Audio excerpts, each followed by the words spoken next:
Welcome, one and all astrology lovers, Sagittarius New Moon dancers with the Attractor.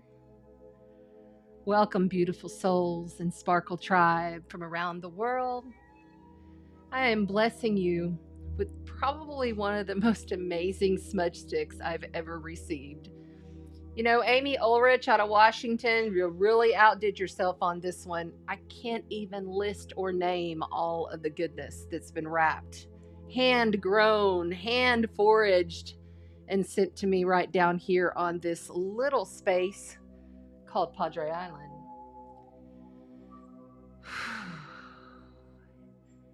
It is so very good to be with all of you tonight. There's been a lot of changes and a lot of things that have been happening for all of us, right? It's kind of like a rites of passage time period. I felt like Scorpio was a big jump up the evolutionary scale of consciousness. Remembering we don't want to loop, right? We don't want to loop. We want to continue up that spiral of the evolutionary scale of consciousness.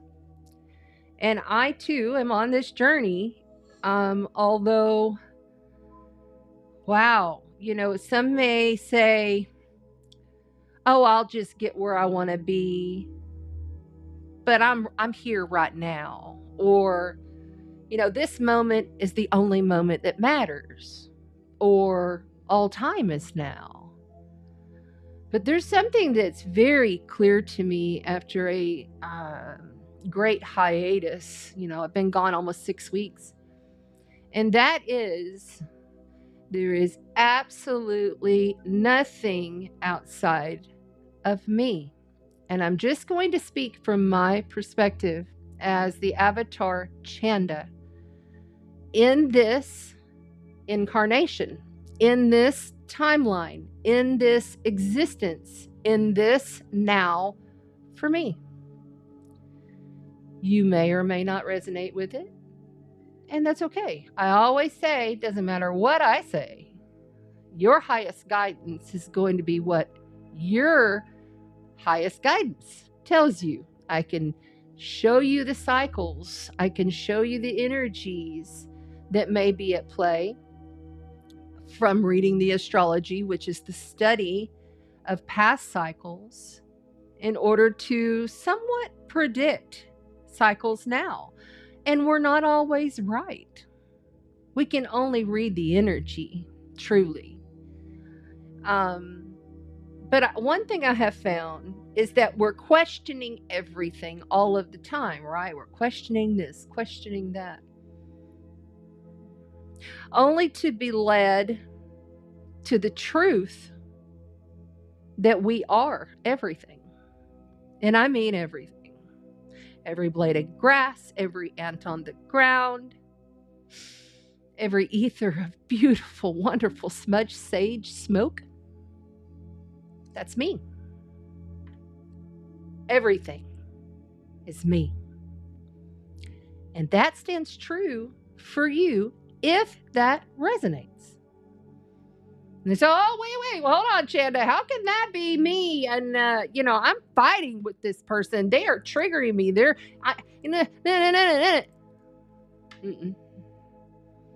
Say thank you.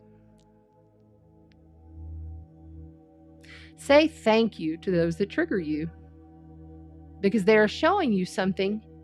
It's like you pulling up your Akashic records. The Akashic records being the records of all of your oversouls' lifetimes, in all existences, in all forms. Your oversoul pulls up the Akashic records and says, oh, she's got this lifetime going over in, let's just say the late 1800s. You know, and she was on a farm and this certain thing triggered her when this person did that. Pull that up.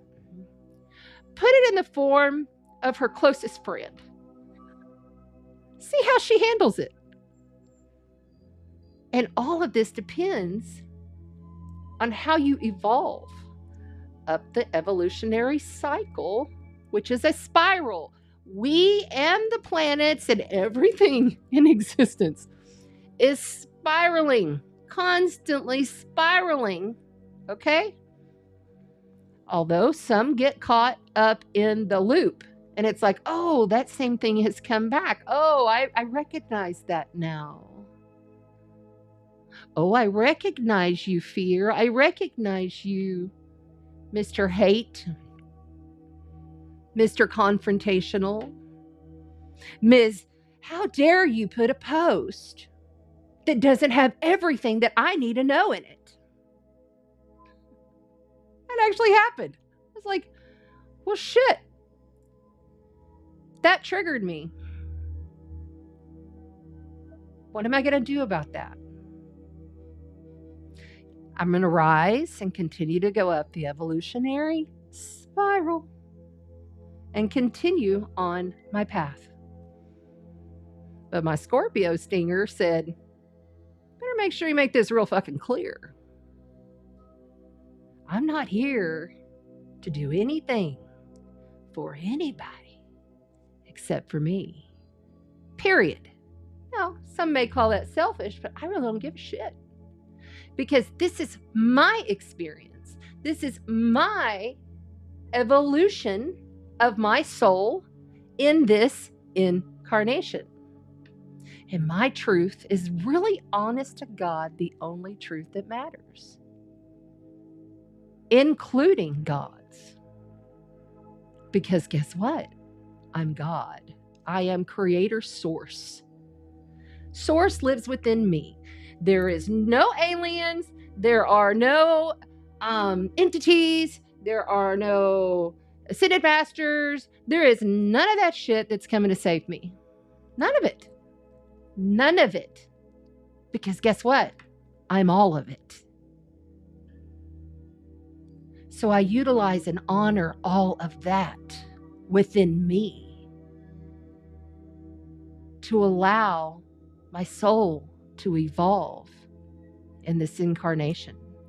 And by calling all power back to center, all selves in all dimensional timelines, all back to center within me, that means I'm calling everything that is, all that is in existence. And I'm grateful to be alive and have this brilliant realization of something that I have been teaching, understanding, experiencing all of my 52 years of life. And that doesn't mean that I'm not going to honor that old me. Many of those old me's in this incarnation, oh no, total love, respect, reverence for the old me. Because she got me here, right? This is Sagittarius season. Half of my first house is Sag.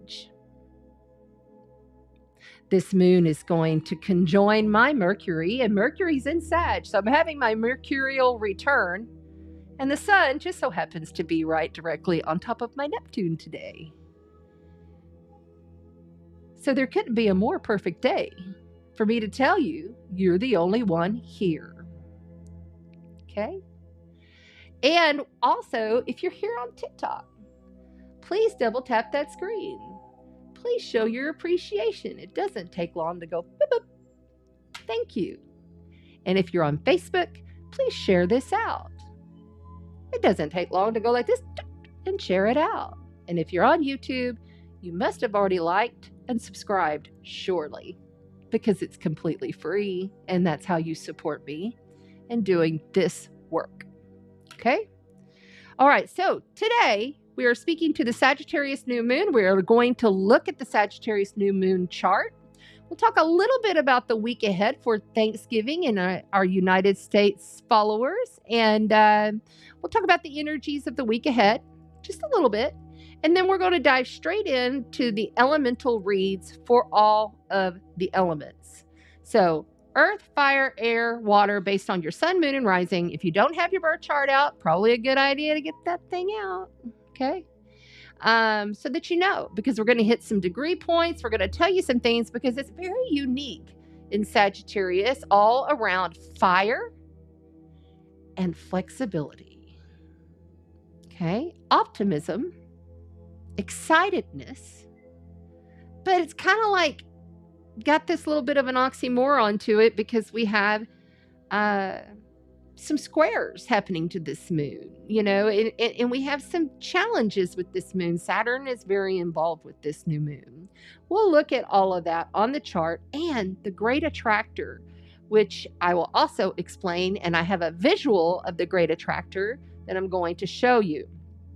So everybody that's on the TikTok, if you want to see everything and how I annotate the charts, everything that I'm going to be showing over here, go to YouTube, Chanda Sparkles Astrology. Other than that, just hang out. A lot of information. I am a conscious channeler, but I want you to understand something. There was a hard line made in my hiatus. And I'm not saying this won't change in the future, but it is the way it is for now. About 2 weeks ago, I've had multiple out-of-body experiences. Just so you know, over this time period, I've had a lot of very powerful in-body experiences. Some of the most powerful of my life. I am going through a physical thing, and I will only be here every 2 weeks now. That's it. Because I have to devote a lot of attention to evolving this physical body so this avatar can continue its course.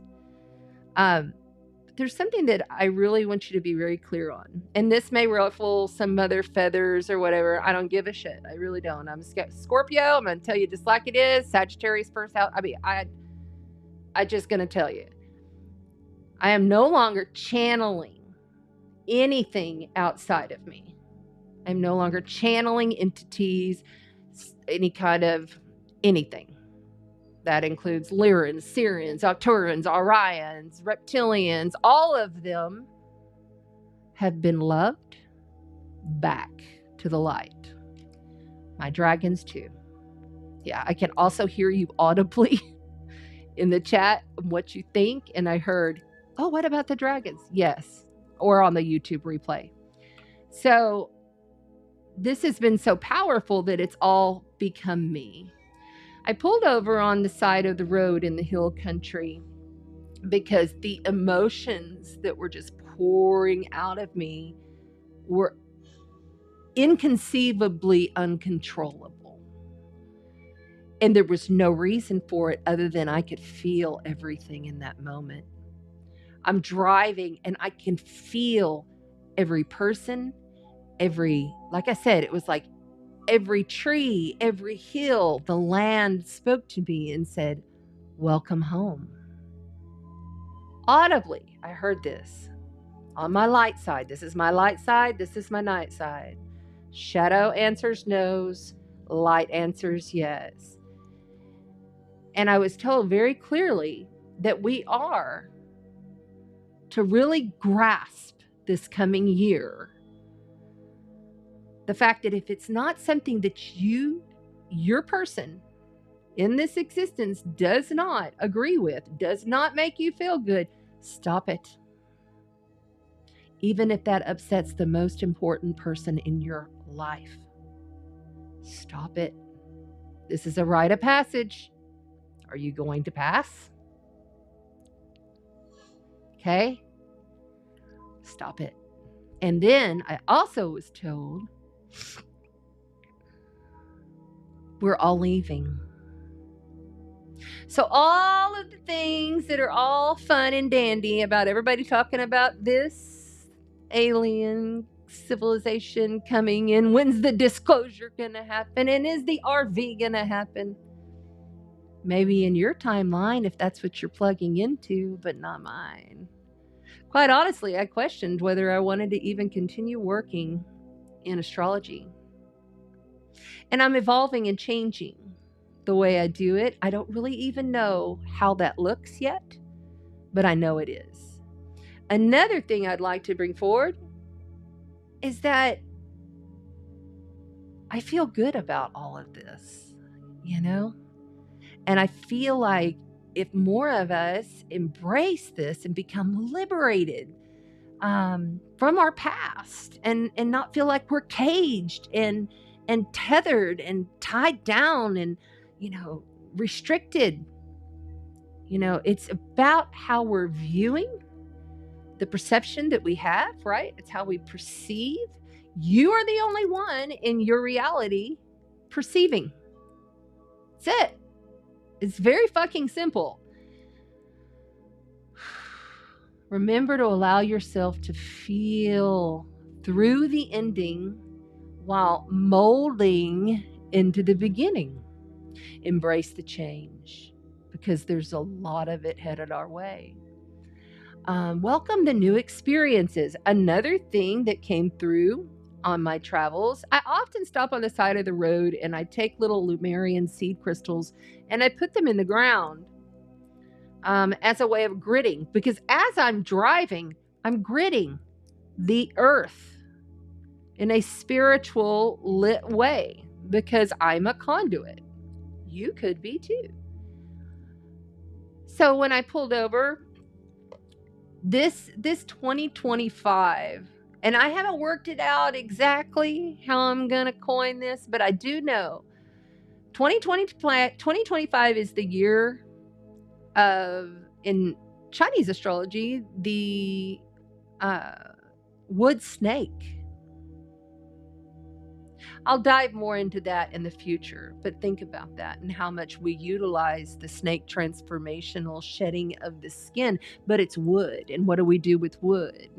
Well, maybe we whittle it and make something beautiful. You know, there's many things. We'll dive into that in the coming month in December or maybe even January, because it's also happening at a different time. It's happening at the end of January, which I found very interesting.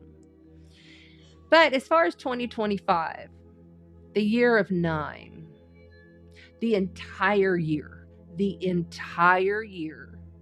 is going to feel like I must have this experience. I must try this experience. Let's do this experience. There will be many different experiences laid out for us.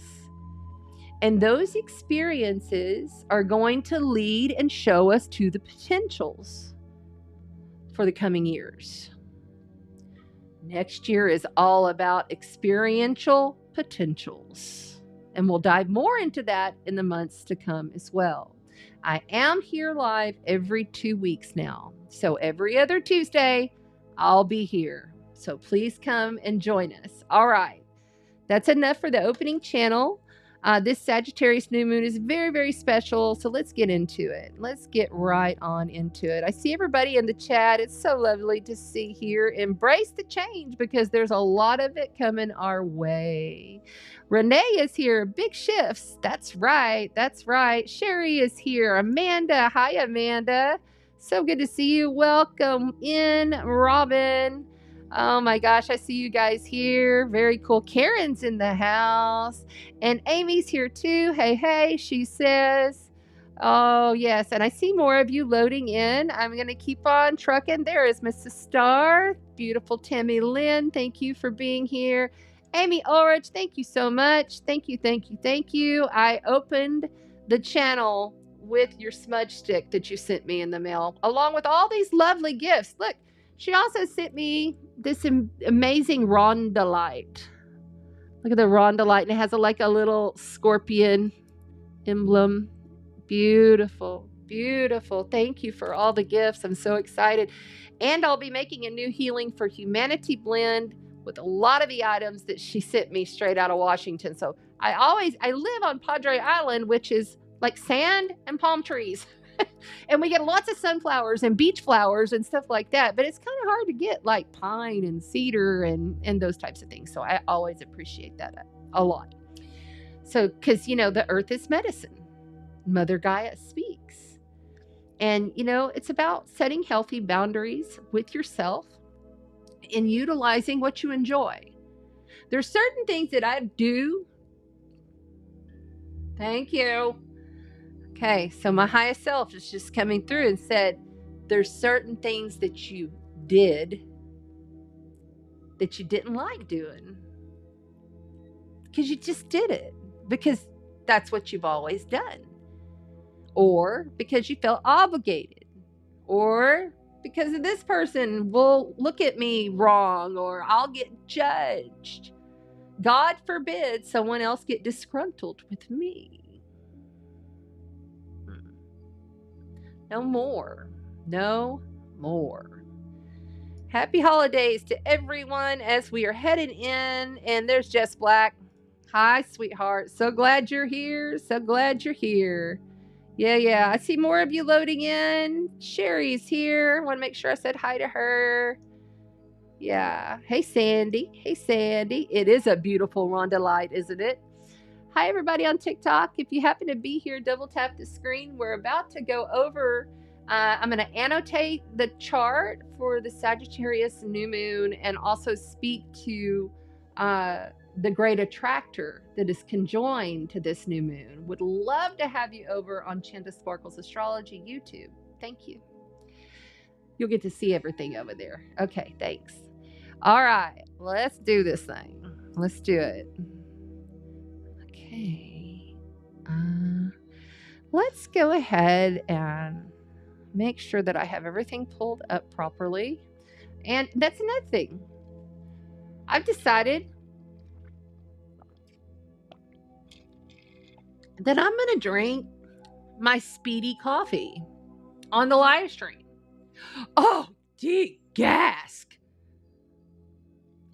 You're supposed to drink water, coconut water, so you can keep the channel clear. It's fucking impossible for me not to keep the channel clear. I am done with all this spiritual bullshit that says you have to do it this way in order for it to work. Well, let me just tell you, I've been seeing, feeling, experiencing since I was a kid, and it's never gone away. But I'm expected to do it this way. This is also why I have a really hard time with, and no offense if you're that person that does, this is about me. Take it or leave it. But I want you to realize you have the strength within you to do what's right for you. And then as soon as you do, it's like magic. Things start actually falling into place. Things start showing up that are a little bit easier to deal with. This is Sagittarius. This is the optimistic, jovial, I can keep on trucking with a smile on my face even if I have cancer. Seriously. But this is the thing. The big lesson for all Sagittarians and anyone who has strong Sag placements or strong 9th house in their chart, or Jupiter's like conjoined the sun, the ruler of Sag. The big thing here is that we are learning how to still be okay inside, but not have to put on the fake big smile and tell the big story. Oh, such a big story. Enveloping it. That's the other thing. Overdoing it. Overexpansion. Magnification on steroids. That is Sagittarius, right? So we gotta really realize that this is a here's the questions. Okay, so before we go into the chart, one more thing. So here's the questions. If someone in the moderator on YouTube wants to write this out, that'd be great. These are the questions that you're going to ask yourself from now until Capricorn season. Okay, maybe even into Capricorn season. Okay, and Capricorn season, will begin on the 21st this year because it's leap year.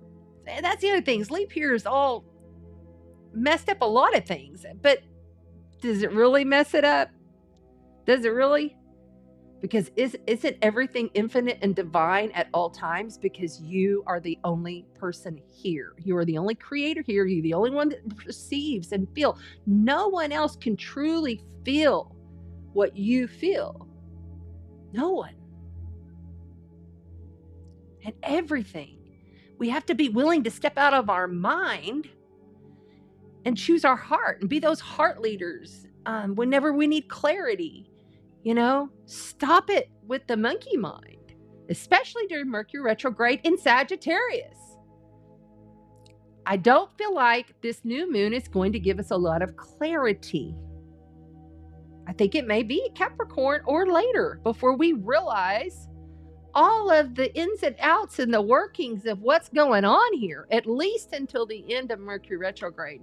We're going to be relooking, revising, reviewing everything around belief systems, travel, foreign people, foreign lands, foreign cultures. This is deep truth. This is what's true for me. I'm showing up to you in my Sagittarius fire today. What's true for me is the only thing that matters. That's it. And it has to feel good. Sagittarius, they're going to make everything feel good because of their optimism. But sometimes, see, the shadow of Sag is they'll continually say this out loud to everybody and hide what's really going on, holding it inside. And that's okay to an extent, right? Because some people need to be internal right now. This is an internal time period. I'm not saying don't go within. That's not the case. But be sure that before you commit to something, or before you say, yes, I will do that, or, whatever, feel your heart. Be the heart leader. Okay? I am putting in the effort to love myself more by showing up for myself first with unyielding dedication and support over and over and over again to me. Because I'm the only one that matters, because I am everything that has ever been and ever will be. When you embody that, I embodied all this. Like everything, every person, every being that's ever in ever existence, it all whoosh. And then I was like a sparkler. And it was just shooting out of me all over the place. I wasn't even trying. I was driving down the road singing on the car. And all of a sudden, all this came over me. I had to pull over. I was on my way to Enchanted Rock, a very powerful place of land in the center of Texas. And everything was perfect and divine. And it wasn't like a wailing cry. It was a cry of, I feel all of it. All of it. I'll never forget that in my life. And there's been other ones that have come through too that I will talk about later, but I just want you to get how important you are and how powerful you are, because you are it. You are everything. And we're figuring that out. But I do believe there'll be some delays. I do believe there'll be some confusions. There'll be some unclarities, especially with Neptune about to go direct. Neptune's kind of took a back shelf. So more of the truth of the illusion, delusions, and confusion's been asleep. Neptune's waking up. And when Neptune wakes up, well, let's just say the Joker's wild. It's going to be a very interesting year. I'm quite excited for next year. Whatever comes. I think it's going to be so expansive for us. It's going to be a lot of fun. And there's going to be some sadness and some loss and some regrets. But each moment through each whatever is going to be divine. Because we're getting there. We're really, really getting there. But next year, just remember these words. Experiential for the potentials. You are going to say yes to the experiences that light you up, that make you feel good within your heart, but only to those that you feel like, okay, this has some potential. And then I want to discover more potential. So you may try this. The whole year, it's going to be a really quick year. There's going to be a lot of talking heads. Lots of talking heads. Be careful who you listen to. There's a lot of false light BS going on out there. Okay. let's go here. And be careful. Like, just be so discerning. This is when the past comes back to haunt you. You know, it's like when things start popping up and you're like, okay, because Mars is about to go retrograde. So Mars is going retrograde on, I just want to make sure you have your dates here. Mars is going retrograde on December the 6th, okay? And he's in Leo.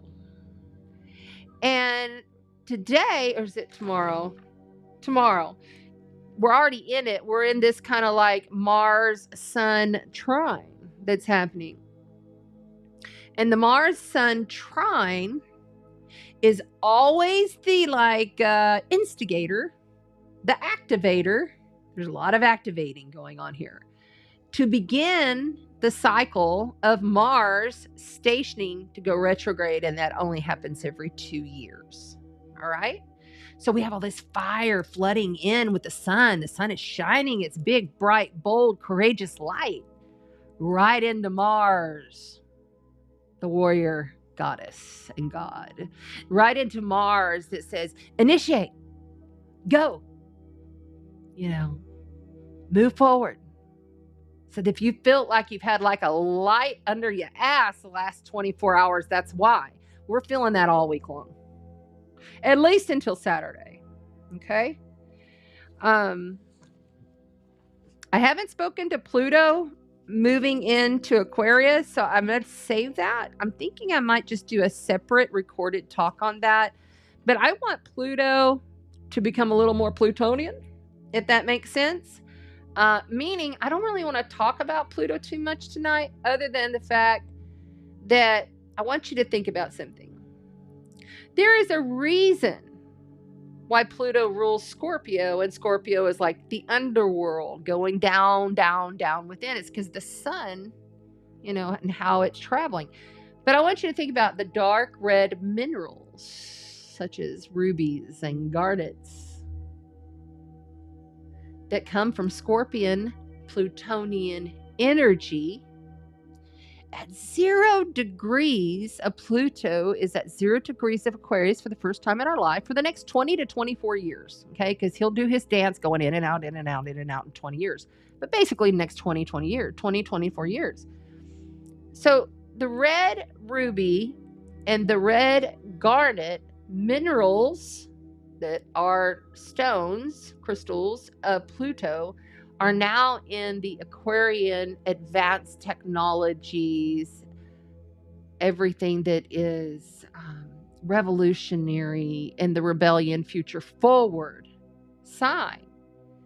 So that darkness that creates that beautiful dark red mineral in the ground is somehow being siphoned or sucked in. So that's that energy, you know, it may go this way, it could go that way. And I wanted to tell you about just that before I show you what the Great Attractor is that's actually involved with this Pluto in this Sagittarius New Moon. Okay, quickly on this calendar, Mercury retrograde started yesterday, Monday the 25th. It will be retrograde till December the 15th, and then have a 2-week shadow period after December 15th. So basically, you're looking at till the end of the month for Mercury retrograde. Don't fear the Mercury retrograde, but you want to pay attention, you know, if you have Sag placements, you know, or if you have any of the mutable placements, you're catching the square. You can always message me for a session. I am only working part-time due to my physical situation. Another thing is, when Neptune goes direct, where is it? I'm on the right. No, this is November. Excuse me. Neptune. Okay, so Mars goes retrograde on the 6th, and then Neptune goes direct on the 7th. I would say watch out 5th, 6th, and 7th for big water events, even the 8th, 9th, and 10th. Big water events even could be starting to happen now with this new moon. But big water events coming. Big water events coming. Be careful for toxicity within the medical like be careful for agendas being pushed on you. Cautionary note around any kind of visions, or let's just call it mental illnesses gone wrong. So you want to be, because on that same exact day, we have Venus entering Aquarius, which is going to be basically conjoined to Pluto. So now every time anything enters into the fixed signs, Scorpio, Aquarius, Taurus, and Leo, anything, it's going to get that square for the next 20 years. So if you have anything in the fixed signs, you want to know the degrees of that fixed sign and what it is. Because that is going to be, it's going to be a long process. Like, it's squaring first my Mars for the next 2 years. Pluto is. And then it'll come on down and it'll come up and square my sun. You see what I'm saying? And then my rising. So it's like a huge Plutonian, like, complete makeover. Okay. Remember, these are your questions. How may we expand upon our self-mastery? Is this expanding upon my own self-mastery? And if it's not, the answer's no. And if you're unknown, pause. Wait. It's very simple. What have we accomplished, felt, and experienced? What have we accomplished? Through the year, through the past years, through the past, since 2008 with Pluto moving into Aquarius, it's a lot of time. Give yourself a pat on the back for getting this far. You've made it this far in the game. Your avatar's doing great. And how you look and see and feel is up to you. So this is a big fated actions week with this sun in trine to Mars all week long. And this moon is about us reviewing beliefs and figuring it all out as we go. And being more objective that it may not be exactly how we thought, because we're trying to look for balance here as the moon is in Libra today. Tomorrow, the moon will move into Scorpio. And that'll be when it starts to prepare for the dark moon. It is tomorrow, right? Let me double check this. I'm just channeling this right off the top of my head, y'all. Yeah, I was right. Scorpio moon tomorrow evening. It'll be 7 p.m. Eastern, 6 Central, 4 Pacific, the day before Thanksgiving. So we've got a massively transformative, kind of challenging Thanksgiving day if you're getting aspected. Need to know your own chart. The moon is going to square Pluto tomorrow evening. It could be harsh. This is kind of like in your face. And your moon rules the emotions. It rules not all your emotions, it rules like your day-to-day reality. It rules all the mundane shit that happens and how you're attached to it through the depth of your emotion. Pluto says this must transform now or die. So there's going to be a lot of this must transform now or die. But this is the thing. It's a wild card. This is another download I got. I just remembered. Every 0 degree placement is a wild card. Every 0 degrees is like stepping into the void of the unknown. So the potential is there. Are you going to take the experiential and pull it in? Or are you going to say, no, I'm going to wait for the next thing? Because trust, next year is going to be faster, bigger, much, much bigger for humanity than probably we've ever experienced. And I know it says, oh man, astrologers always saying that stuff. They always are. But it's really, really multiple cycles upon cycles, ending and beginning all at the same time, collapsing upon each other. Micro to the macro, because it's all you. So Thanksgiving Day could be challenging. it could be a little bit challenging. But it starts to lighten up a little bit in the evening, and there's kind of some resolve that comes in. Day after Thanksgiving, really sudden, kind of like unexpected events could come in the evening. It's a real smooth morning. Take it easy, take it chill.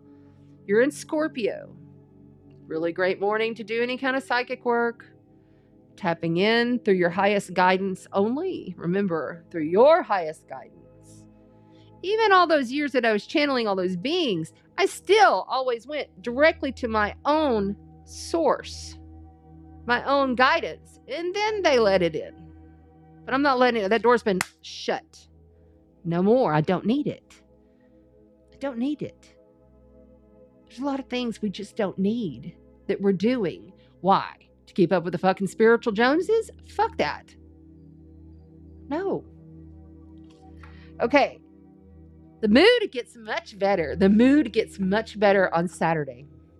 So, you're looking at the bigger picture of things. You're trying to understand what it is that we can take the steps for next. Saturday is a really great day for teaching, for learning, for experimenting, because it's the day right before the eclipse. Actually, the eclipse, did I say eclipse? Well, this could be type of eclipse energies that are coming through. It's not an eclipse, but it kind of feels that way. Yeah, could be. This Sagittarius moon is with the Great Attractor, and it's happening on December the 1st. For some people, it'll be happening on the 30th, okay? Because it's happening late at night. 1:21 a.m. Central, 1:21 a.m. Eastern, 12:21 Central, and then whatever it is, 10:21 Pacific. I'm getting a little high, so I'm going to end it with that, and we're going to go into this chart. I have a lot of stuff here. Yeah, Thursday's not the best energy. We're dealing with that dark moon with Saturn. Dramatic, passionate, impulsive, reactive. Watch it with your family. Watch it. Remember, if you're listening to me, you're like an intuitive. You can feel and sense into people. You can feel and sense into things, right? So just remember, sometimes you're speaking butterfly language to caterpillars. You know what I'm saying? Sometimes you just got to do it, man. You just got to okay, I'm back in this family matrix and I love it. But whoa, so many realizations coming up to heal the inner child. I love family gatherings for that reason. Because if you look at it, set intention as you go into it, when you go and visit your family or whatever it is you're doing, that this is going to be healing for the inner child. This is a really great day for core inner wound healing Sunday, Monday. Because we have on Monday early, 1:16 a.m. Central, Pacific, Eastern, whatever the hell. Sunday money is really going to pay off for some inner core healing. And it's also a very positive day in the morning time to go ahead and ask for that raise and go ahead and ask for that thing. If there's something you're trying to get financially, early Monday morning, really good time to do it. The universe is set up saying, yep, financial people are open and down for change, is what I wrote. A day to ask, only in the early morning. Seriously taking care of goals and business as the moon enters Capricorn late in the afternoon, 3 p.m. Central, 4 p.m. Eastern. So we'll be shifting out of that Scorpio moon that morning. Scorpio rules money and how you receive money from other folks. There's a positive Mercury trine Chiron, and there's a positive Venus trine Uranus. This is unexpected windfalls. I believe that everything in the stocks and all that stuff is going to be real happy come Monday morning. Possibly. But it could go shit by the afternoon. But I'm just saying, first half of the day, Monday, mwah, ask for it. Let me know when it comes through. Okay? All right. Real quick, we're going to look at this chart. Okay.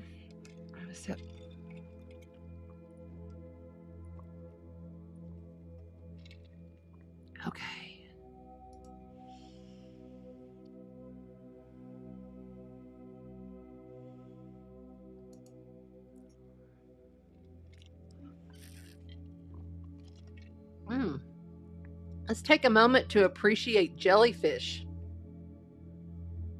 that are us too. Could learn a lot by studying about the jellyfish. Reflect. Lots of reflection going on.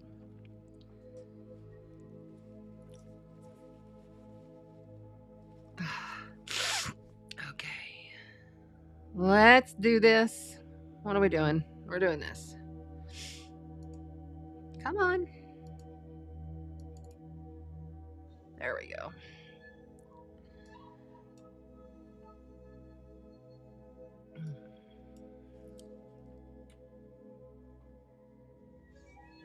Oh, it's still in my pockets. So I fell down the stairs, if you weren't here, or you hadn't heard. I fell down the stairs pretty hard a few weeks back. I don't even know how long it was. And I'm like dealing with some serious physical situations. But I went and I directly bought new little bitty itty bitty vapes so that they could be carried in my pocket. They're really light. Because I'm not going to carry and juggle all that stuff up and down the stairs anymore because I keep falling. And that's just not cool, you know? Okay, let's see.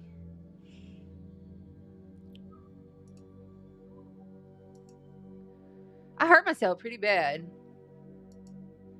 But I was already having kind of a hard situation with my neck and back for a very long time.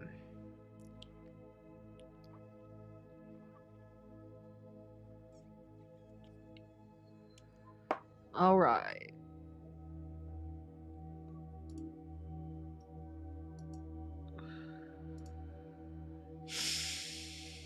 That's the one I want. Okay. So the Sagittarius New Moon, remember everybody on TikTok, Chanda Sparkles Astrology, you'll see everything being annotated. You'll see everything on the screen because that's how my multiple cameras are set up in the studio. Okay. December the 1st, Sunday. This new moon, this new moon is with Antares.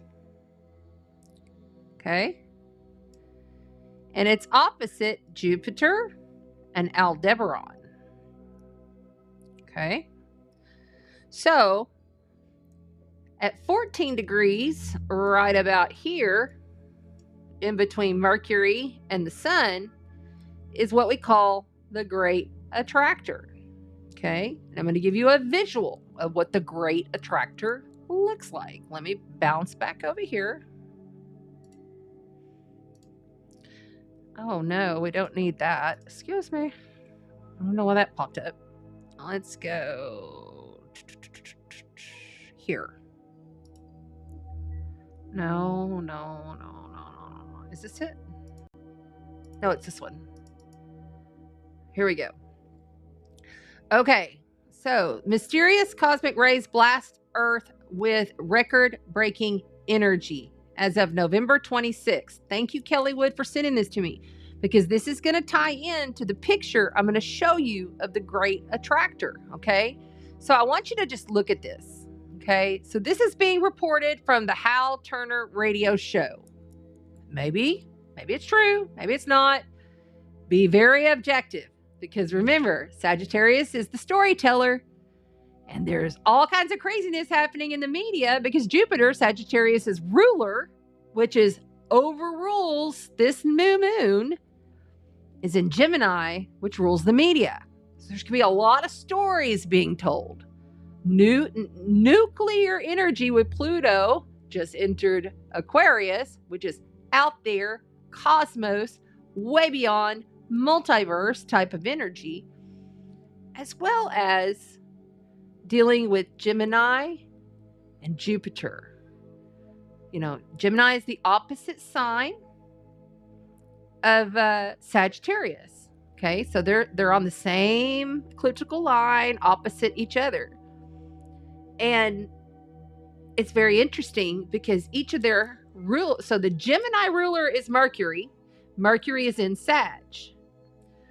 The ruler of Sagittarius, Jupiter, is in Gemini. So you have this like mutual reception going on between the two of them, where each of them would much rather be, it's like they're not in their most comfortable temple, they're in their most uncomfortable temple. It's like all you've ever wanted to do is go to like a Tibetan temple, but you're in like a, oh God, I don't know why they're showing me this, but some kind of Satan worshippers cult temple. You see what I'm saying? It's very awkward, different, and challenging. It's not your wheelhouse. But it's like they're looking at each other from across the sky going, hey, I got your back. I know this is going to be tough, but I got your back. So just keep that in mind as I show you this, because this is very interesting. It's all going to tie together here in a second. Now that you've seen that visual, I just wanted to say scientists have detected cosmic rays with jaw-dropping energy. The highest ever recorded of this light, this blue source light coming in from the cosmos, literally scientifically can be, go and look at Hal Turner radio show. Okay, that's your reference. And it's said that the universe is sending us some seriously high energy signals. Watch for biological mutations to spike in the next year or so. These evolutionary bursts are altering DNA, okay? I'm not going to read any more of this. You can go and check it out for yourself. But trust when I say, I've been saying this. Many of us have been saying this. I'm not the only one. There is light codes, photonic light codes that scientifically are now being discovered and measured coming in to our planet. And it's right there, okay? And now, I'm taking this with a grain of salt, but it feels very positive. Okay, feels very good to me. I saw it. I went, ooh, yeah, I want to do that. So I've also been, you see how these light codes are coming in and they start in one and then they kind of blast out and they mutate and they become quantum. See how each one of these is like even spreading out upon itself here. Okay, you see all of that? This is how we as humans having this experience, right? Branch out and fractal out. Slithers and slithers of us fractal out. Okay, now where is this coming from and how is it flowing? Let's look at the next thing. I'm going to take you back over here and I'm going to show you how I'm going to do that. How do I want to do that? Let's just see if this works. I think this is going to move over here. And here we go. Okay. So as you can see here, I'm going to blow this up even bigger so you can see it nice and big if you want to take a screenshot or whatever. I also posted this on my Facebook page, and always anything that I post on the Facebook page, I put in the community tab on YouTube. Sometimes I try to get it over to TikTok, but sometimes it's hard to explain all of that on TikTok without doing a video, and I can't always be doing videos. So this is the Great Attractor. Okay, this is a picture of our cosmos, all right? And you can see, I want a different color, pink. So here is the Great Attractor, right in the center here. All right, you follow me? Now, I want you to see how all of these energies, planets, star clusters, asteroids, black dark hole, basically the Great Attractor is the big black hole that's sucking everything in, just like we do the Taurus field, right? And it's going like this, right? And it comes back out and it goes back in, just like that. Same thing, same concept. And you could even say that this Great Attractor, which is with Centaurus cluster, to be a passage, a rites of passage. There is such great potential right now. And the key is doing exactly what your heart wants to do, even if others don't agree. But knowing that there's not a shadow of guilt. You can no longer hold guilt in this timeline. You can no longer, and I don't care, oh, but I'm supposed to be humble. Supposed to be. No, you're not. You're supposed to live in abundance and freedom and peace and love and sovereignty. What does that mean? That means you really freaking embody every single thing that's ever existed. And you know that the universe has got your back because it's constantly pulling you through the rite of passage, just like here on the Great Attractor. What did I write down for the Great Attractor? What did I do? Thank you. What did I write down for the Great Attractor? Okay, this is what I put. So this new moon is conjunct the Great Attractor at 14 degrees. And you can look up Philip Sedgwick if you want to learn more on the Great Attractor. Philip Sedgwick, okay? This is like a light bender. This is like an electromagnetic light bender, okay? Now, remember how I told you, I'm going to take this down now. Whoop, no, I'm not. I'm going to write, I'm going to get this off here. Remember I told you this was just sent to me an hour ago before the show began by Kelly Wood. And do you see how it's coming in and it's fractaling out? Remember, you are that fractal. And you may receive it as the universe, Great Attractor with the new moon, stamping the energy for the next month. You won't have, this is an ignition attractor. It's both. To ignite and attract. Ignite and attract. And it's so simple. Don't do what you don't want to do right now. Just don't. Even if that means I lose somebody. Even if that means I lose my job.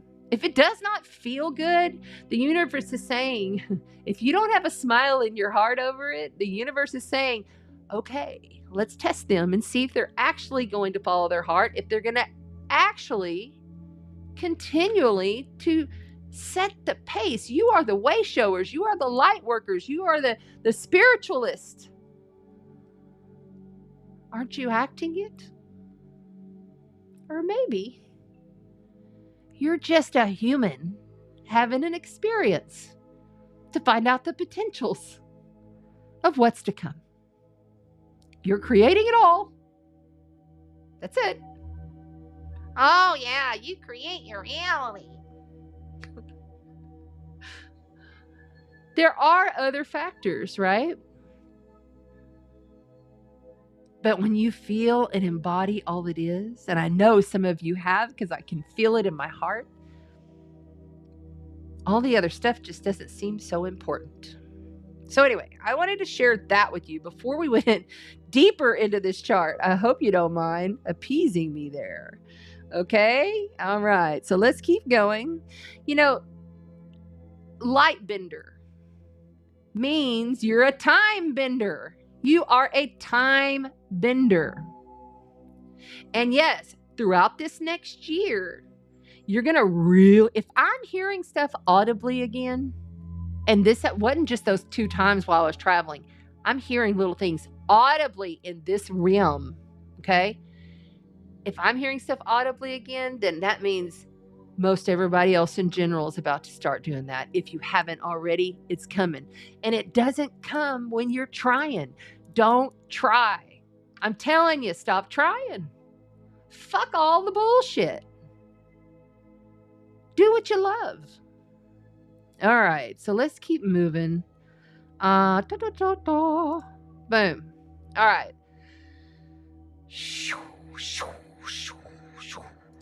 Lots of energy up in the house. I see you all in the chat. Everybody, if you want to see everything on the board on TikTok, come over to Chanda Sparkles Astrology YouTube, and we're going to be doing cards for the elements here just a moment. So stick around for that. That's coming. It comes at the end. We're almost done. Okay, we've spoken a lot to this, but I just want to make sure that you understand. I brought it to the very basic but beginner client. All right? There is a lot of fire. 10 points on the fire scale, and this doesn't even have like all of the asteroids and everything. It just has the basics. I'm just keeping this very basic, like a Sagittarius teacher would, and I'm going to speak it to you in your language, because not everybody in the world's an astrologer, right? So basically, with this much fire and this much mutable, okay, 11 mutable, 10 fire on the basic scale, 12 masculine. Okay, so you're going to be dealing with forceful attitudes. It's my way or the highway. People reacting rather than responding. There'll be a lot of people that are just like, it's my truth, and they're going to be expanding upon it in a passionate way, in an initiative way. But you surrender to the light. It's really, I like that, okay? Mm-hmm. Yeah. Oh, that's interesting. You know, yeah, especially us fire signs, anybody who's got fire, hardcore fire in your chart, you're getting triggered as a mofo, because Mars is slowing down to go retrograde. All right, so let's get back to this. I'm sorry, sometimes I just get off on this stuff. It's just like, whoa, blows my mind. All right, let's get out of this. Oops. We're going to go over to here. All right. Now, I created this with the decan rulers in mind, okay? But remember, unless you are in Corpus Christi, the actual little house numbers you have to ignore, because that's not your area, not your territory, okay? The houses will change in your territory, as we explained. The Sagittarius New Moon happening on December the 1st, 12:21 a.m. Central Time, okay? Now, as I was saying, this moon is with Antares and Aldebaran, okay? Aldebaran is, well, it's more of the light, like the Archangel Michael warrior that's here to defend the light, you know, and ground it in and protect humanity. So this is good, right? But Antares is more of that darker, more even considered the demon star. But as you might well notice, the power that comes from Antares, okay, it sits right there with 14 degrees Great Attractor. So you have this moon right in between Mercury, the Great Attractor, and the new moon with Antares. All of that being opposite to Jupiter, being expanded upon. But oppositions are challenging. So the answer then is going to lie in what's getting T-squared over here. Okay? Saturn. Saturn in Pisces, which is, by the way, creeping up to conjoin very soon with Neptune. And then, of course, eventually the North Node of Fate in Aries. Neptune in Pisces, ruler of Pisces, Saturn and Neptune moving this direction. Neptune is in the first decan, just gone direct. So it's still slowly moving forward, which means its vibrational intensity is felt more so. Saturn is restriction, blocks. Do it again, do it right, get it right. There is some flexibility there, unlike Pluto. Pluto, there's no flexibility. It is what it is, and this is it. And it must transform now or die. With Saturn, it's like the wise old grandfather. You know, it's the ruler of Capricorn. It's the wise old grandfather saying, if you're doing this spiritually because you love it and you enjoy it, I'm giving you a good grade on it.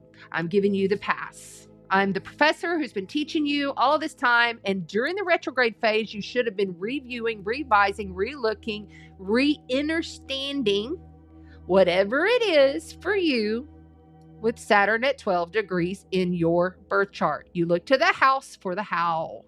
Go to the house for the how it is affecting.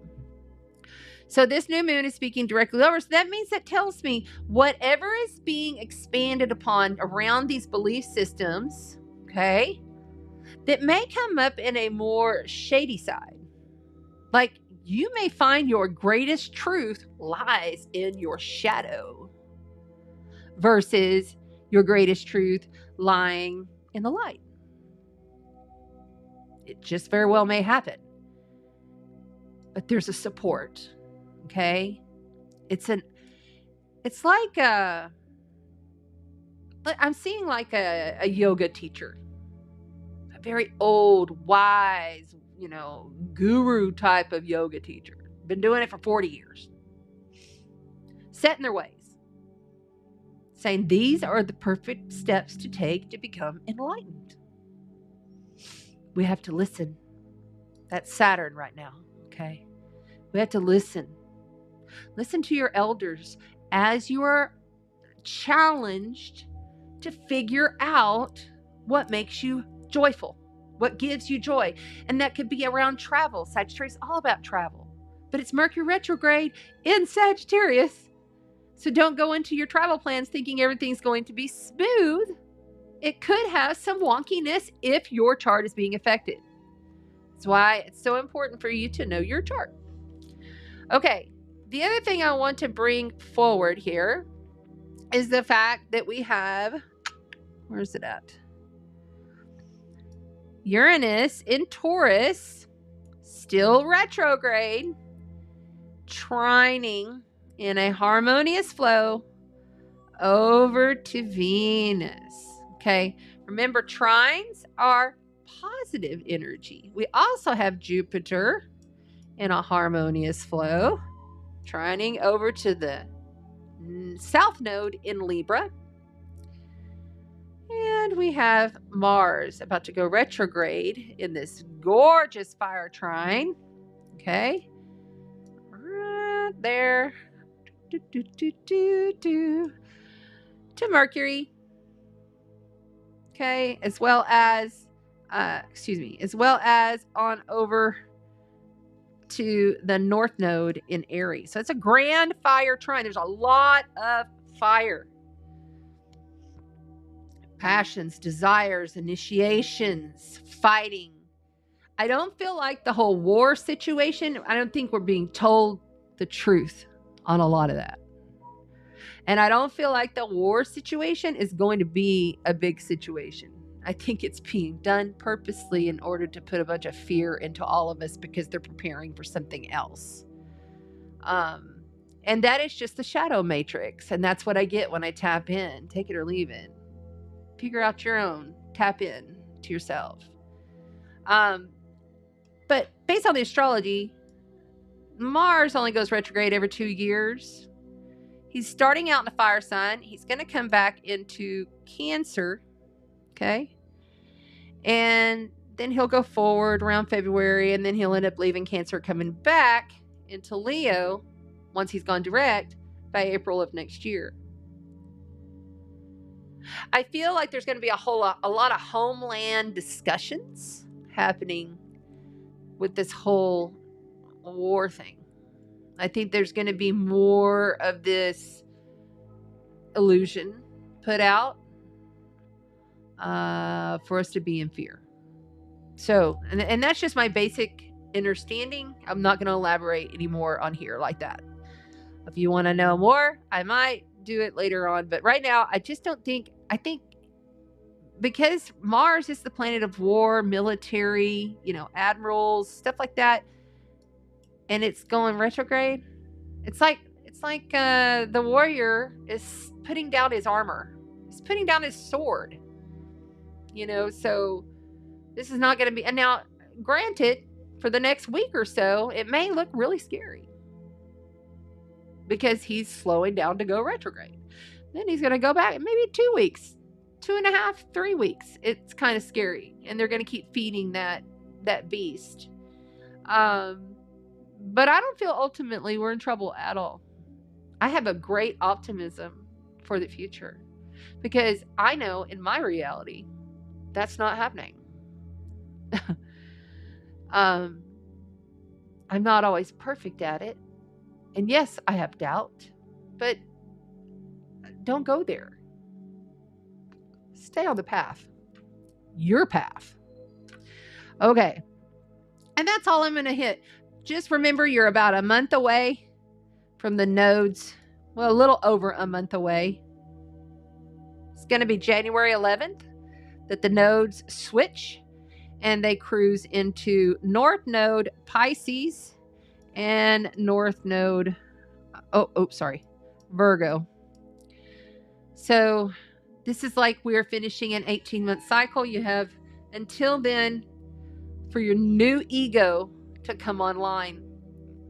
Meaning, think back 18 months ago, see where you were at with how you responded and what your ego told you to do versus now. I bet you'll see some great improvements. Okay. All right. Now we are going into play cards. Let's play some cards. Let's play some cards. And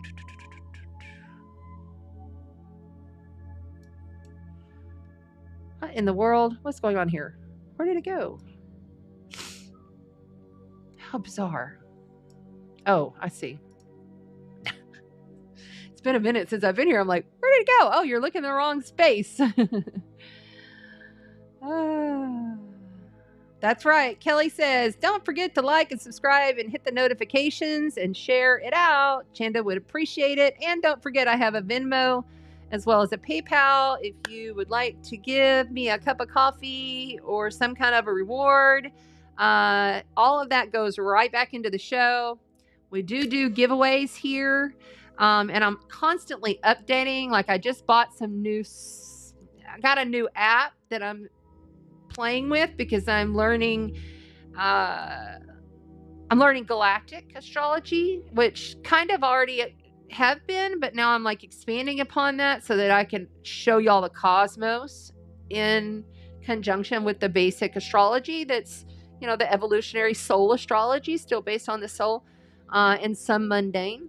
But I'm trying to teach myself how to do it in a different way because I know it has to be done in a different way. But I'm not going to kill myself on these videos anymore. You know, that's why I'm only going to do it every 2 weeks. And then you'll probably start seeing other things coming out that are pre-recorded and I just upload them over to my YouTube channel. So the YouTube channel is the best place to catch everything. Okay, cool. Amy says fire. Kelly says fire. I guess we're on fire. Oh, cool. Okay. All right. Sounds good to me. Let's do some fire. That's great. Oh, and I've hit this thing all over the place, hadn't I? What's going on here? Okay.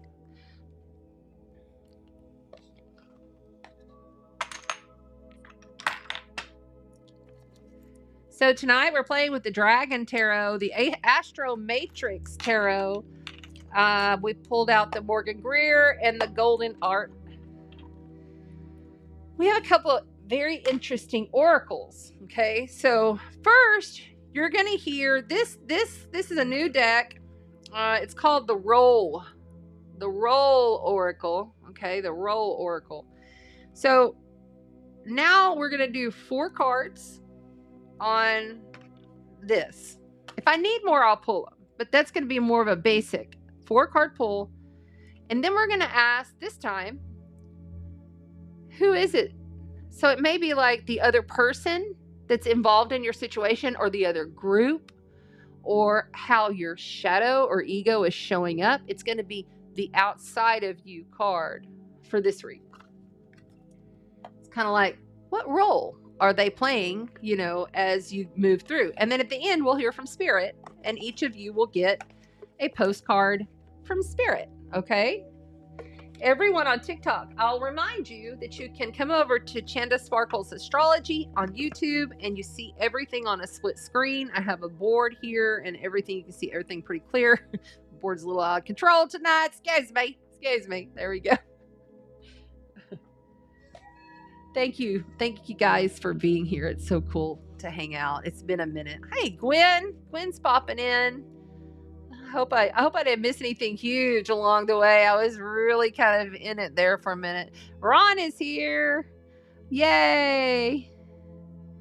Hi, Ron. So glad to see you here.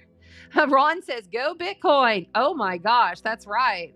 It is on fire, right? Just be careful. Everything that goes up must come down. There's always an expansion and a retraction, especially now that Saturn is going direct. Okay, so it's like, yeah, some places you're going to be having to pull back. Be patient. Everything takes time. Growth takes time, although it can be a windfall. And if you're into that, get after it. XLR, XLM, all of the things. Even the stock markets are decent, but we'll just see. Phyllis is in the house. Hi, Phyllis. Rebecca is here. Remember, everybody on Facebook. Hey, Sandy Reyes. So good to see you here as well. Another Leo in the house. Remember, experiential being. Experiential for the potential, Angela says. Yes. Oh, that's awesome. Yeah, we like all comments. That's for sure. Ron says, fuck the Joneses. Okay, here we go. Let's do this. I hope the screen is bright enough. I think it is. Maybe I need a little light. Let's do... a little more light, just to... I don't want a reflection, though.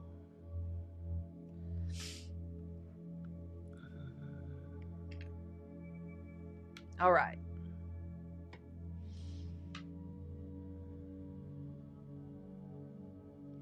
Please remember... Oh, no, not that one. Oops. Please remember to always like and subscribe to the channel, support the YouTube channel, support the content. That's how you can support me, by coming back on the replay and being sure that you comment anything. That helps a lot, okay? Also doing giveaways, so you can always check out down below for any way that you can give. That always helps, trust me. So I just wanted to kind of let y'all understand that, you know, I am not monetized, and anything that you can give, I appreciate. And so do the winners, because each winner is uniquely gifted some really amazing gifts, and it's sent to them on my dime. But really it's sent on your dime, because there's been so many people that have lovingly given. So I thank you and I appreciate you. All right.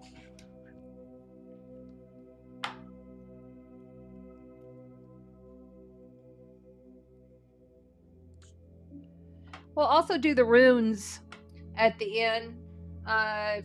Kelly or somebody will remind me so I don't forget. Okay, I'm going to play the tingshes to clear the energy for the fire signs. And here we go. You'll hear 3 loud sounds. You might breathe in the light, blow out the shadow with the frequency.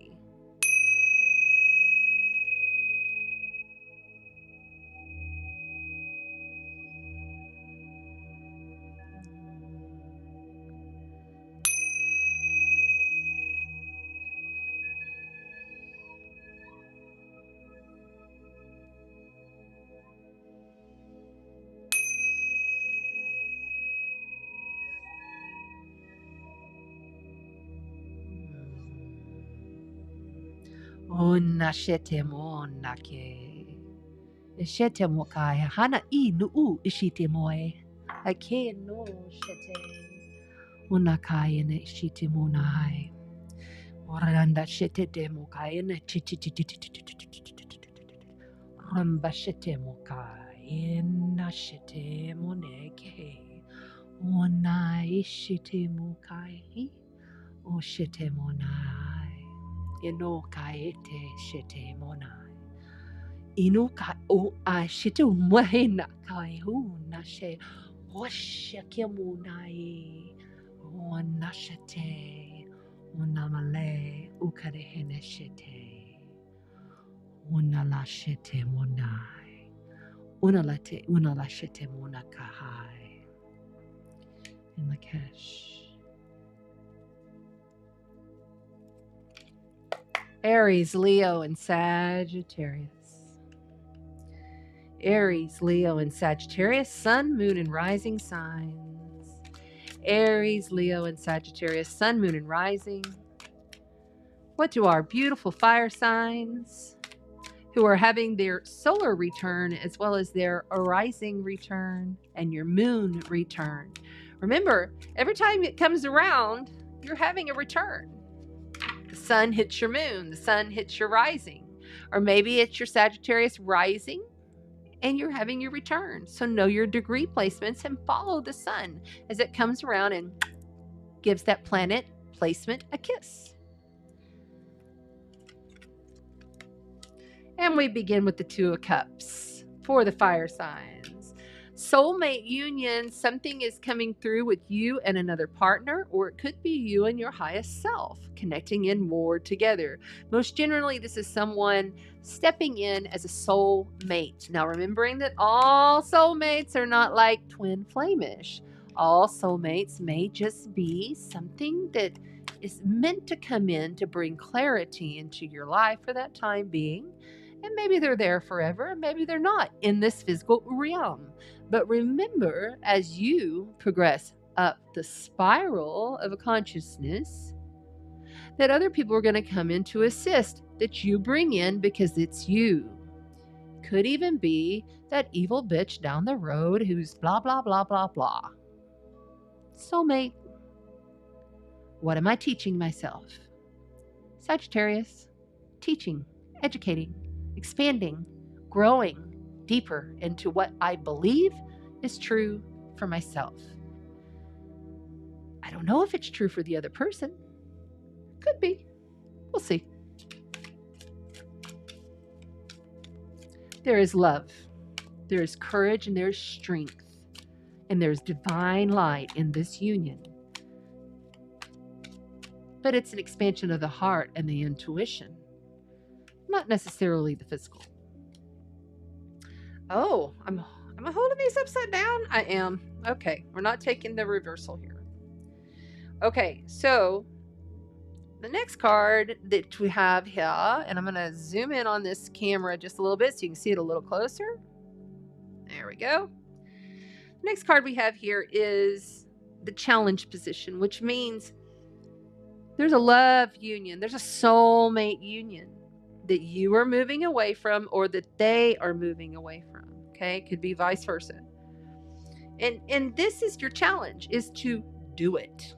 Okay, you're supposed to move away from this. You're supposed to get into your boat and take all your stuff.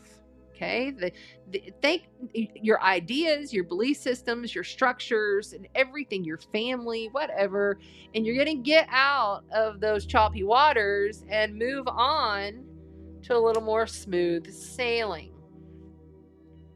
Remembering that you leave this situation, you say no because it's not fulfilling to your heart. This doesn't make me happy. I'm not going to do it. I'm going to leave. But you leave willingly, knowing that you're going into the unknown, but you're projecting that reality in the perception of the most perfect reality you could actually blossom into, right?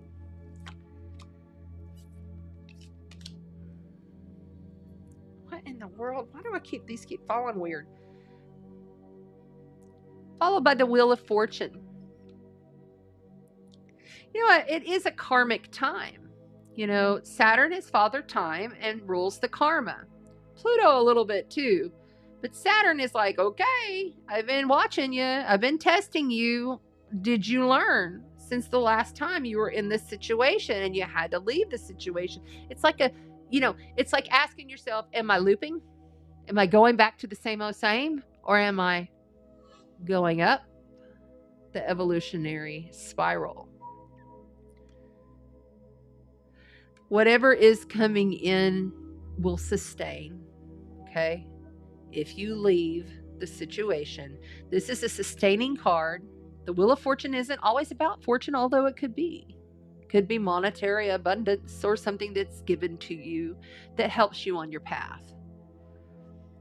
But because it's ruled by the fixed signs, it's sustaining. It's going to sustain, and it's going to help to level you up that spiral. But there'll need to be a walk away. There'll need to be a leave. There'll need to be a no. And no is not a bad word. Okay? Also, in closing, oh, I'm upside down. Huh? In closing,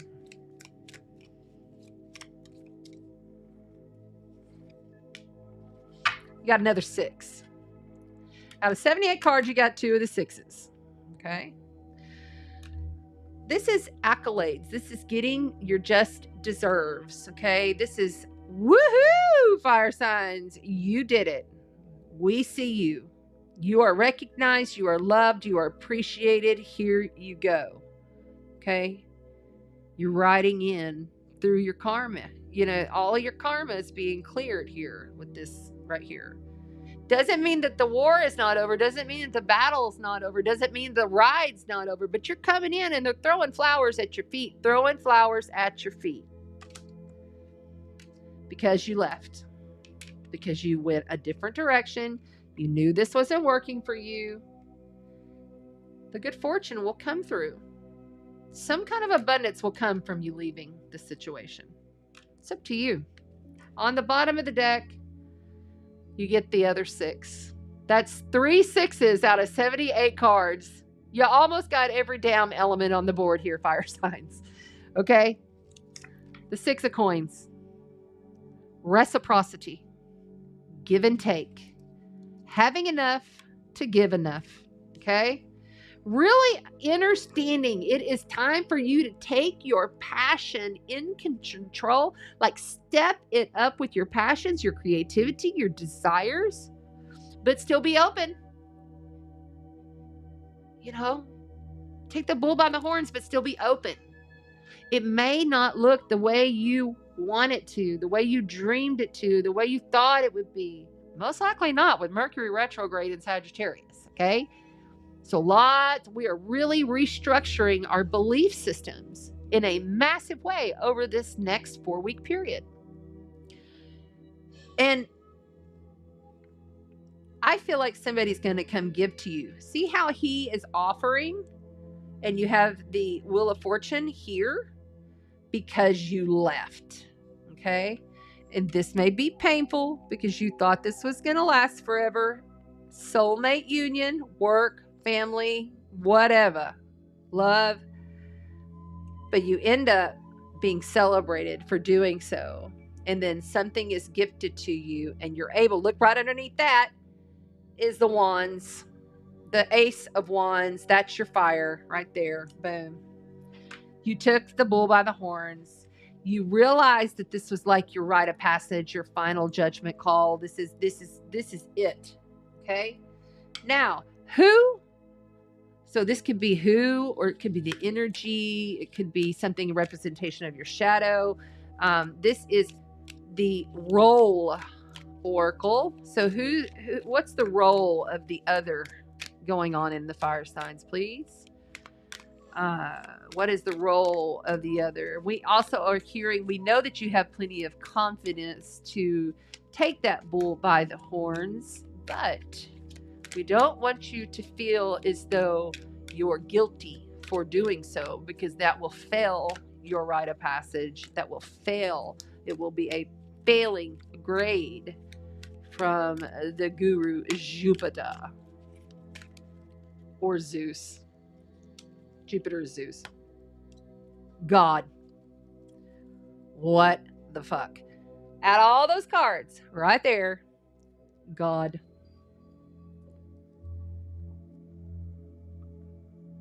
Fire signs. I cannot say this more strongly. The Almighty, omnipresent God, that which is you.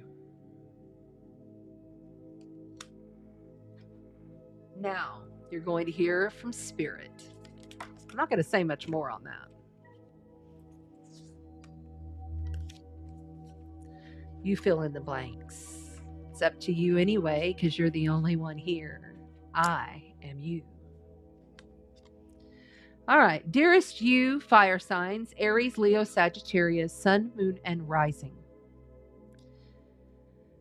This is your message from Spirit. We are sending you waves of love and joy as we watch you reap the rewards of your tenacity and faith. Reap the rewards of your tenacity and faith. Leaving the situation into the unknown. Okay? Rolling the dice. Using the void of the wild card. The Great Attractor. The Time Bender. Yeah.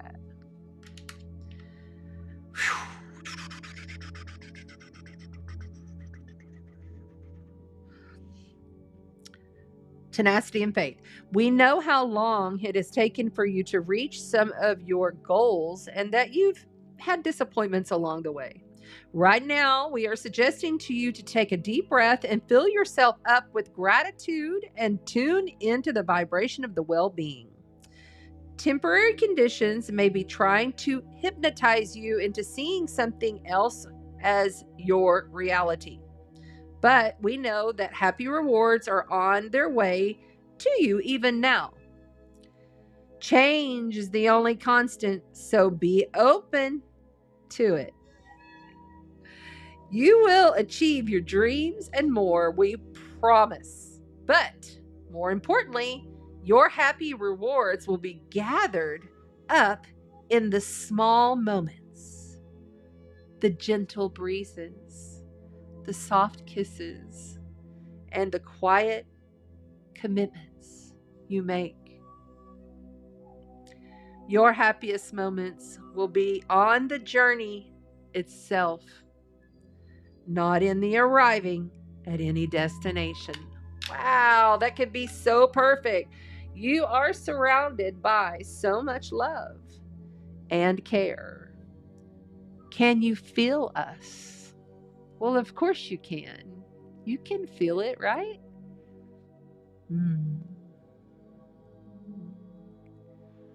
With feeling that much love, how could anything ever be wrong, fire signs?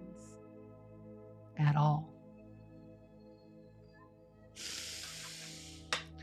And finally, we will pull from the runes.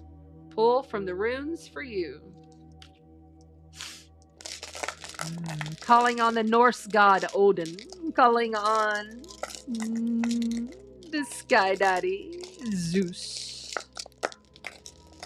Omnipresence. Calling on the omnipresence. What would you like to say to the fire sign, Sun, Moon, and Rising? There it is. First one we have. What it's been a minute since I looked at this. Iwas, meaning your tree, the death and transformation, change, and renewal. Okay, so you got Iwas here. See that? Make sure you can see it good. Iwas. Oops, sorry, I got it turned backwards. That's your rune. Iwas. Right, there you go. You can see it that way. So death, transformation, change, renewal, rebirth, all that Plutonian energy. Power. That's a lot of power. And then we also have Tiwas. So we had Iwas, now Tiwas, meaning the sky god. That is the sky god showing up right there. The sky god. Wow. Isn't that cool? So we get the sky god, the warrior, the leader, the action taker, the honor, one that's honorable while doing it, that honored warrior. You'll be honored. Okay. It's matching that 6 of Wands.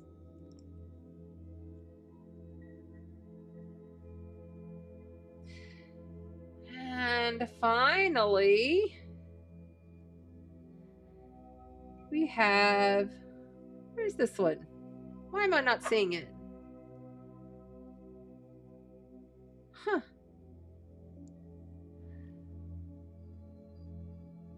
Oh, here it is. Okay, so this is Wunjo. Wunjo, meaning joy, comfort, pleasure, happiness, and contentment. So basically, all of these runes just confirmed everything from your read. Big transformations and change. Be open to the big transformation and change, knowing that you are omnipresent. Call upon your sky gods. Who are you? Nothing outside of you. Nothing at all. And be willing to step out of the mind and into the heart leader. Okay? Whenever you need some clarity or some resolution and you need to understand what's going on here, just be like, I choose to be curious and vulnerable with myself. Even if I don't know, I'm just going to surrender to these uncertainties. I'm going to keep on trucking because I can. And not take yourself so seriously. Thank you to the fire signs, Sun, Moon, and Rising. I appreciate you being here. Remember to like, share, and subscribe. Remember, down below are my PayPal and my Venmo. If this resonated or helped you anyway, send me a cup of coffee. I greatly appreciate you. And for those in the U.S., have a very blessed Thanksgiving. Okay. That was fun, right? Wow. Let's get those back squirreled away. And no 2 spirit cards will come out tonight. So all the spirit cards will be placed over to the side. But how incredible was that fire sign read? Wow. I mean, seriously, wow. That was pretty awesome, I must say. I don't know what's going on, but these cards got all flipped around weird. Okay, there we go. All right, we're moving right along. What is the next? What are we doing next? Oh, let me look to the... Hi, everybody on TikTok. If you want to see everything on a split screen with the cards and everything, come to Chanda Sparkle's Astrology on YouTube. The link is in the bio. Okay, so hi, guys. Hi there, Miss Celestial QHTT. Don't forget, support me on YouTube. Please come over and watch on YouTube. I really appreciate it. Okay. Kelly, she had my back. Thank you. Thank you. Thank you. Okay. Water is next. Amy says water is next. Yay. Robin says water is next. Ron, he nailed it right here. He said, cannabis. We are all one. Actors in a play. What a great story we are writing. And it is so true. I feel like the identities, I think I have been through 200 identities in 6 weeks. Not even kidding you. Multi-veiling it. That's a new one for me. Multi-veiling it. Multi-veiling it through and to me. Feeling all of it. I will say, I think this Scorpio season probably has been the most powerful I've had in a very long time. Powerful, not in the fact that everything was great and perfect or anything like that, because there was some big bumps along the way, but powerful in the fact that I finally feel like I have surrendered to myself many times, and the wisdom that I have gained is just beginning because I've gone through a rite of passage. And, you know, knowing that whatever comes next, I'm watching, man, the signs and synchronicities, they kind of become normalized now, don't you think? Like, it's just kind of like, okay, that's normal. That's what's next, right? It's because we're all returning to love. We're returning to our most authentic self. But we've got to figure out what we believe and what we like and what is clear and what is our truth right now. After going through such a damn, that was some serious stuff that we just went through. And you can feel it in the energy field because you are the energy field. You are everything. That's the other thing. I've been seeing, just like the Great Attractor sucks all of the cosmos into it, right? And it's like spread out, and just like those light codes that are coming in, come in and they spread out, right? I've been envisioning, before I saw any of this, all of this just came through like yesterday, by the way, when I looked up the chart and got going. I could not believe some of the things that I was seeing, because a lot of that I've been doing in my own visionary work. And I've been seeing it. It was like all of the cosmos and all of the trees, the ants, the grass, the sand, the ocean, all of the ocean, inside of the ocean. Yeah, okay, we got space aliens and civilizations inside the water. I've been saying that shit since last year. Maybe even longer. I can't ever keep up with time now. But what I'm trying to get at is, you make your reality. And if you want to see something happen in your world, you'll most likely think of it subtly, or you'll have some kind of dream of it, or you'll see something in a glance and it's going to show up. But with the advanced technologies of AI really kicking in now, like we have not even begun to see the mind-blowing shit that's about to come out over the next 2 years. We've not even begun. Like, we're in the corridor of beginning to see. I don't know why that had to come all out right now, but there you go. There you go. Okay, let's clear it out with some of Amy Orch's out of Washington, our rock star moderator. Let's clear it out with some of her amazing smudge sticks. Oh my gosh, it's so potent. So there's bay leaves and rose and fresh. I mean, all of these herbs she gathers right there in her garden, grows, or she gathers it in the fields of Washington. There's so much going on right here. And it feels good, you know? It feels good to allow everything to fall away that is of heaviness or density. Any density that you're feeling in the body, you can just process that right up the spine and out.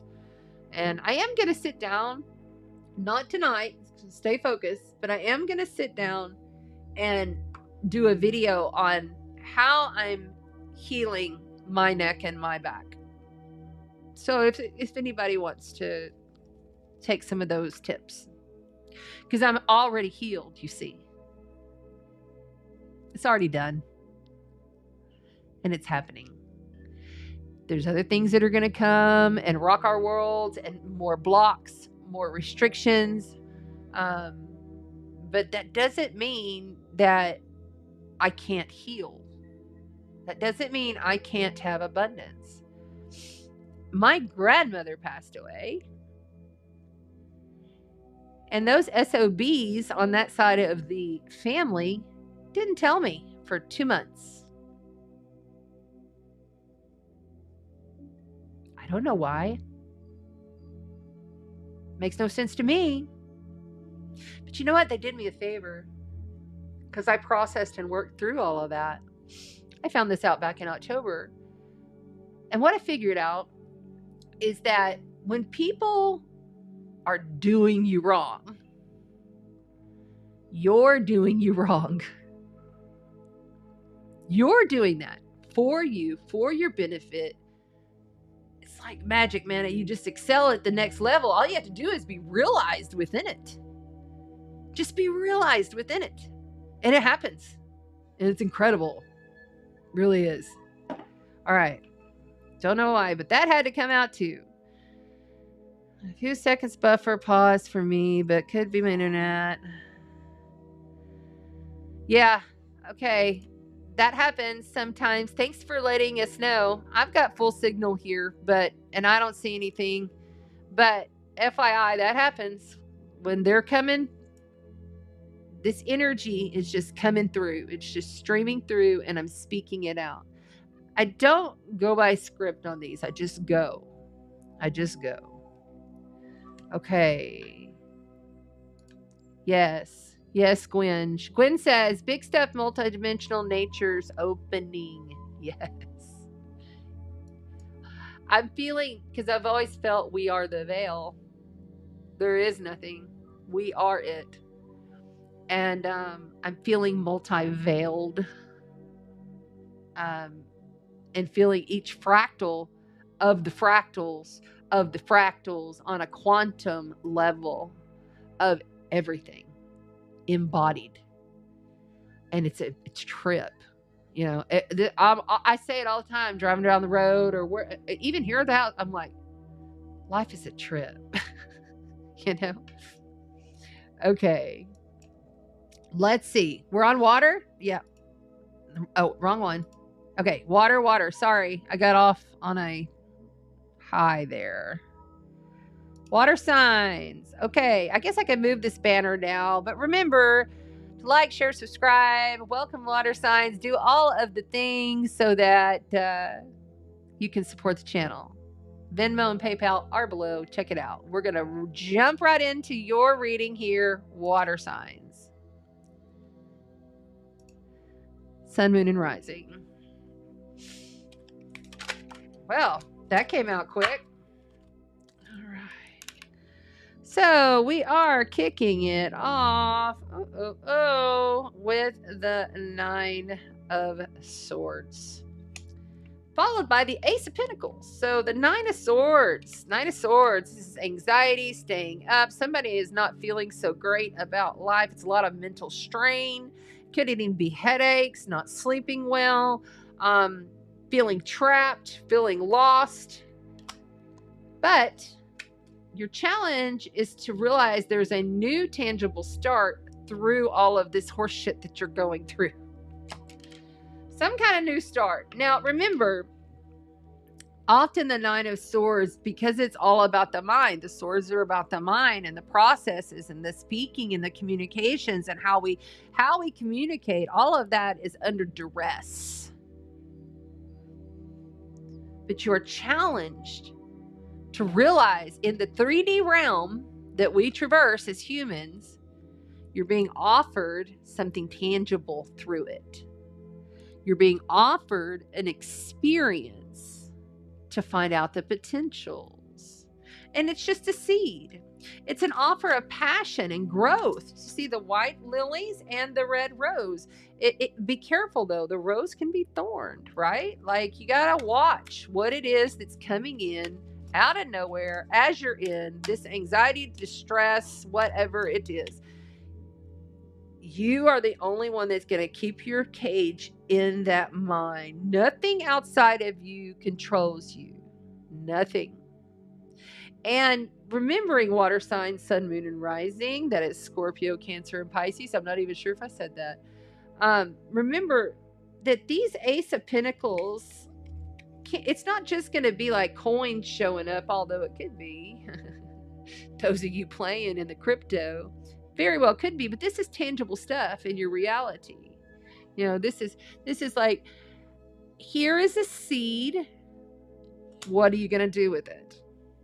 Are you going to continue to stay in that mental monkey mind of anxiety? Oh my God, how am I going to get this done? How is this going to happen? I got to do this, and this in order for this. Let go. Slow down. Breathe. Look at this. You get the Hangman. Major life event, major arcana, the Hangman. Okay? So that's also telling me, slow down. Oops, sorry. I didn't mean for it to upside down. And then you have the 7 of Wands. Okay? So you got fire, earth, air, and the Hangman normally...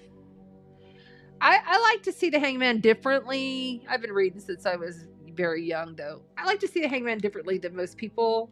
And if I get the Hangman in this deck, I really feel like this is like the opposite of Scorpio energy, which is Taurus, kind of hanging out, waiting and seeing what's going on. I really need to look at this from a different way, like a Scorpio would, very complex, but I don't have it in me because I've tied myself up here and I'm just going to do this kind of energy. I feel like there's something coming through that you're going to have to fight for. It's not going to be easy. This is standing your ground passionately, feeding your desires, but a lot of different people, entities, you know, whatever it is, something is coming at you. It could be family members, work, whatever it is, coming at you saying, hey, water signs, come this way, do this. We can't help you with this. This is not gonna, you're not gonna feel safe with this. You know, there's a lot of shit talking heads, lots of talking heads, and being careful that you're talking to an actual human, because there's going to be so much out there. There's going to be so much fakery. You got to really get authentically genuine with yourself, water signs. Don't be bullshitted. All right. On the bottom of the deck, you got the King of Rods. King of Rods takes care of business. King of Rods knows his position. King of Rods is not going to muck around. And he's going to follow his heart. See, this is Leo. Following the heart. Leo rules the heart. Mars is slowing down. Ruler of Scorpio, ancient ruler of Scorpio, slowing down to go retrograde in Leo. It's going to come back into Cancer. It's going to affect all you water signs. Everyone is not only receiving a new ego come January 11th, and a new way to go about your own ego, right? But everybody is also receiving this new way. It's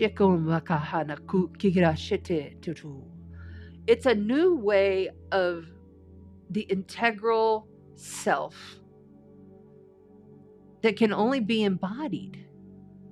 And the embodiment of that, I feel we will really, really feel come Taurus season. We're well on our way. We just did the deep, dark transformation, and now we're trying to figure out what we believe, what is true, what is factual, what is that? And ghosts from the past popping up everywhere.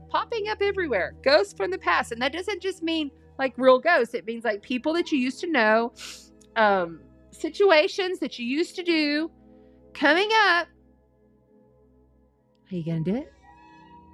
Are you enticed enough? That's the kind of issue that we're dealing with. The King of Rods is going to follow his heart. He's going to do what makes him happy. He's going to do what makes him and his family. The King of Rods is very much a protector as well. You know, it's a protector energy. They don't let anything mess with theirs. Right? So if there's fuckery going on with this, that's your cue. And then you have the Ace of Cups underneath there. So Ace of Cups says, You got 2 aces. Out of 78 cards, there's 4 of them in the deck. You got the Ace of Cups. It says, there has been a loving offer, but it was a seed. Now here's a tangible offer. Are you going to wake up? Are you going to actually see it this time? You're going to start fighting for yourself and stop whining in the bed at night? Really? Okay, now we're going on to the role. So this is the role. Whoever you're dealing with, whether it be group, situation, whatever it is that's outside of you, that remember you're bringing forth your own damn self. Remember, this is all you, okay? You are everything. The Giant. You got the Giant. Towering strength. The Giant's realm, water signs. This also just means that you are giant. You are huge. Remembering you're a multifaceted being. Which means you sitting here watching me right now, there's another one of you times quantum doing all kinds of other shit. Call all your power back to center. Solar plexus, sacral. All your power back to center. Solar plexus, sacral. Okay. Always put your night side, your shadow side hand, water signs, to the heart. Solar plexus and heart. To the heart and the solar plexus. And then the other on the sacral down to the root. It's that easy. It's done. So all of those other selves just got that. You see what I'm saying? All your future selves just got that. But remember, all your future selves are also getting all of this anxiety. So it's up to you to reset the program. And this is what we're doing all next year, is we're just resetting programs. Okay. You are a towering strength, a towering, courageous strength. And that's another thing. The King of Rods is very much like this energy. A giant in his own mind sometimes. But loving and passionate and desireful and dutiful to the self. Leos sometimes can get a little, no offense, Leos. Everybody's got a shadow side, but Leos can sometimes get a little all about me. If it's not about me, then what's it about? My 10th house is Leo. So I get it. Okay, so let's go ahead and pull you a postcard from Spirit, and then we'll get for the water sign, Sun, Moon, and Rising. Water sign Scorpio, Cancer, Pisces, Sun, Moon, and Rising. Postcard from Spirit. What does Spirit have to say? Right there.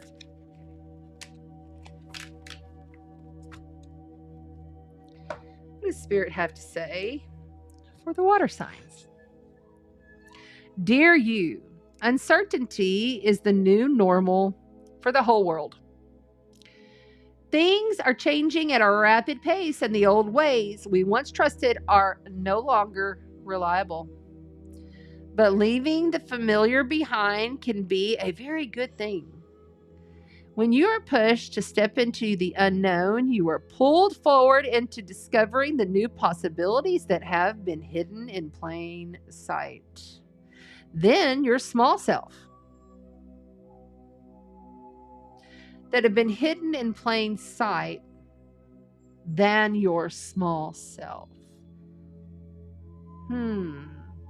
Have faith, and have faith in your life. Right now, the advice we have for you is this. Try something new. Do something different. You won't know how it feels, what it looks like, or what the outcome will be if you do not take the first step into the unknown and experience the unfamiliarity. You'll be so glad you did, because the treasure will appear then. It's like magic, man. You are on your path of exploration. We are so proud for you being brave enough to take those experiences so you can find out those potentials. You are so very loved and so supported, Spirit. And finally, your rune, calling in the Norse god Odin, calling in the Norse god Odin and the goddess Freya, the warrior goddess Freya. What do the water signs need to hear? There we go.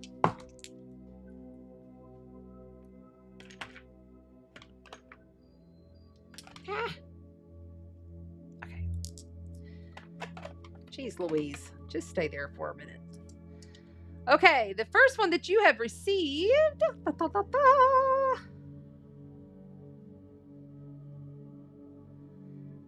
Is it this way? Wait.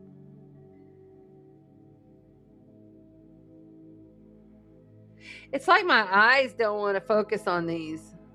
It's like these are changing, and I'm not even joking. Like they're changing as I see them. You know what I'm saying? Does anybody get that? Like, it's like they dance around this board cheat sheet that I have. So there it is. Okay.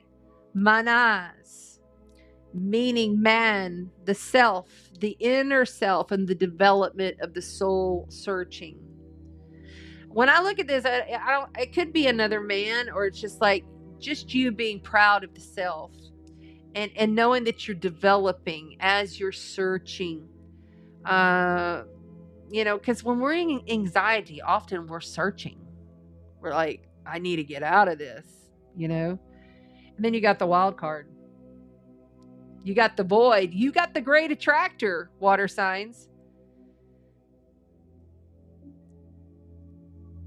Okay, hold on. Oh, I was wrong. Okay, here's Manas.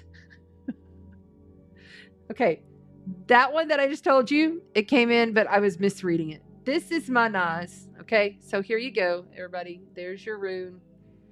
The wild card, the void, the unknown. And then we have now this, meaning need, pain, restriction, and survival.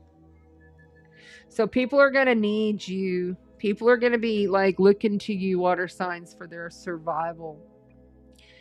And you know what? The hardest thing to do is going to be to say, I'm not your savior. I'm so sorry. I love you, but I'm not your savior. And that could be vice versa, right? I said that to myself so many times. It's like, I cannot continually do this savior thing for that person. When you're so intuitive and you feel every single little thing in every vibrational entity, every anything you could imagine, you can feel it on demand. Those boundaries become very important as you grow into who you are, water signs. But remember, this is not about just their survival. Remembering that they are showing up as you, for you. Oh, what shall I do with this? Am I going to do it the same way I used to do it? Because that's the other thing. Everybody's being tested over this month. Oh, hey, here's that thing that bothers you, that triggers you and pushes your buttons. Here it is again, and maybe a different form or a different thing. Are you going to still do it the same old way? Oh, come on. Come on, says karma. Come on. Come on. Loop it. No. Spiral it. Evolve. Be keen and sly like the snake. Slither like gold. Gold plasma. Yeah. Okay. Am I forgetting anything? I think I'm good. Thank you. Thank you, water signs. Thank you. Thank you. Oh, you know what? I wasn't doing the astro dice tonight. We'll do them another night. We'll do astro dice because we already started. We're on this We've already done fire signs. Now we're doing water signs. And yeah, love you so much, water signs. Please support the channel. Venmo and PayPal are below. I am not monetized, so that assists with everything like the giveaways. And yeah, we'll have giveaways return probably for Capricorn season, maybe even by Aquarius. We'll just see how this healing thing goes. I'm on a healing journey to get to where I'm already at. Oh, life's a trip. All right. Amy Ulrich says, Earth is next. Thank you. Thank you. Thank you. Earth signs. Okay. And for the moment, I do apologize. This will not be the beginning of the Earth signs. This will be me reminding the Earth signs that they may have fire somewhere in their chart. And it's also me going to the restroom. I gotta pee. I'll be back. 2 minutes.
All right, I'm back.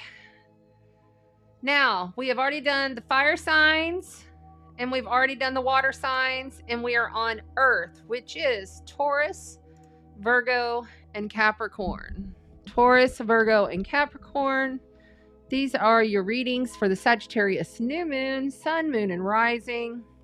How are you doing? I just want to, okay, I've been wanting to do this since 2008. So I'm going to do it. I'm going to do it. Where is it at? Where is it at? Let's go ahead and do this one first. Yay!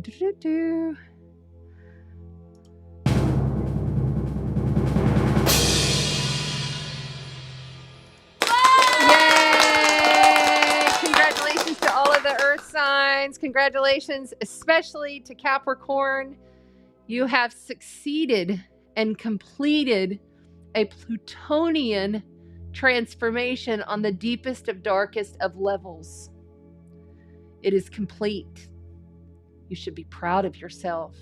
I want you to go back and reflect from 2008 on. And this is for all the Earth signs, Virgo as well as Taurus, because every time Pluto was on your degrees, it was there for like, maybe 2-3 years, just trining in a harmonious flow, but still deep, transformational. This must die. And you got to think about it. Whenever we come really to Leo season, the height of summer, that's when the sun is at its highest. And that's, it slowly starts coming and losing its way as it goes through Virgo and hits Libra, and we have equinox, and then it's in the death phase. So right now we're in a death phase. You know, it's slowly beginning. It's like before you're actually going to die. Let's say you have unfortunately gotten sick and you're slowly dying. You know, there's a slope that we go into in order to re-emerge through the void. And that's what you guys have done very successfully. And you're new. You're not the same as you used to be, Earth signs, are you? You know, and everybody has Earth in their chart somewhere. So this is valid for everyone, but especially you Earth signs. So bravo, congratulations, especially Capricorns. And I'm going to include Cancer. Yep. Going to include, and I'm going to include all the cardinal signs. Because Aries and Libra, you were catching the square tension aspect, the challenging aspect from Pluto every time it was coming into your sun, moon, or rising, or whatever it was, your Mercury. You know, that's why reading astrology, we can really tell what's going on, you know, and what these transits, I almost put the giant in the wrong stack. Hold on. What these transits are saying in the energy cycle. Right? Okay, so I'm going to clear with a little bit of Palo Santo to kick off the Earth sign read.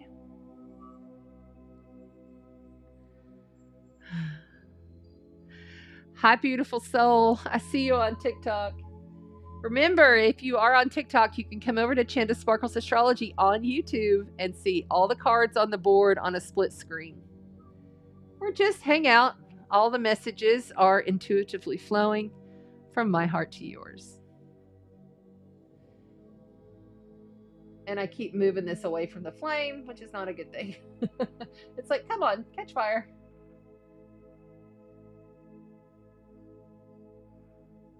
There it goes. All right. Here we go. Ooh. That's the other thing, the Great Attractor. As I was reading about what they wrote,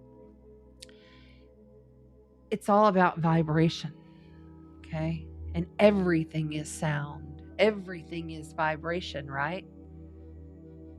Even the smoke has its own vibrational field. So if everything's vibration and you are vibration, maybe you just start in tune and you look at yourself as an instrument that needs a tune-up, Earth signs. Okay.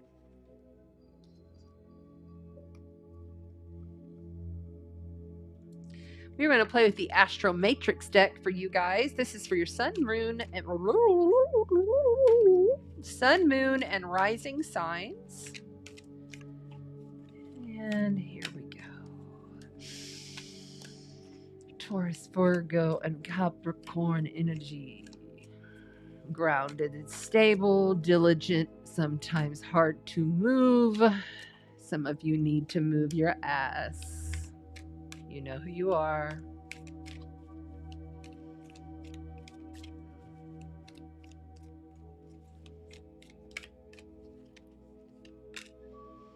Upside down. Chariot. Okay, somebody's moving, somebody's traveling. Maybe you're going to try to get a new car. Be careful buying a new car during Mercury retrograde.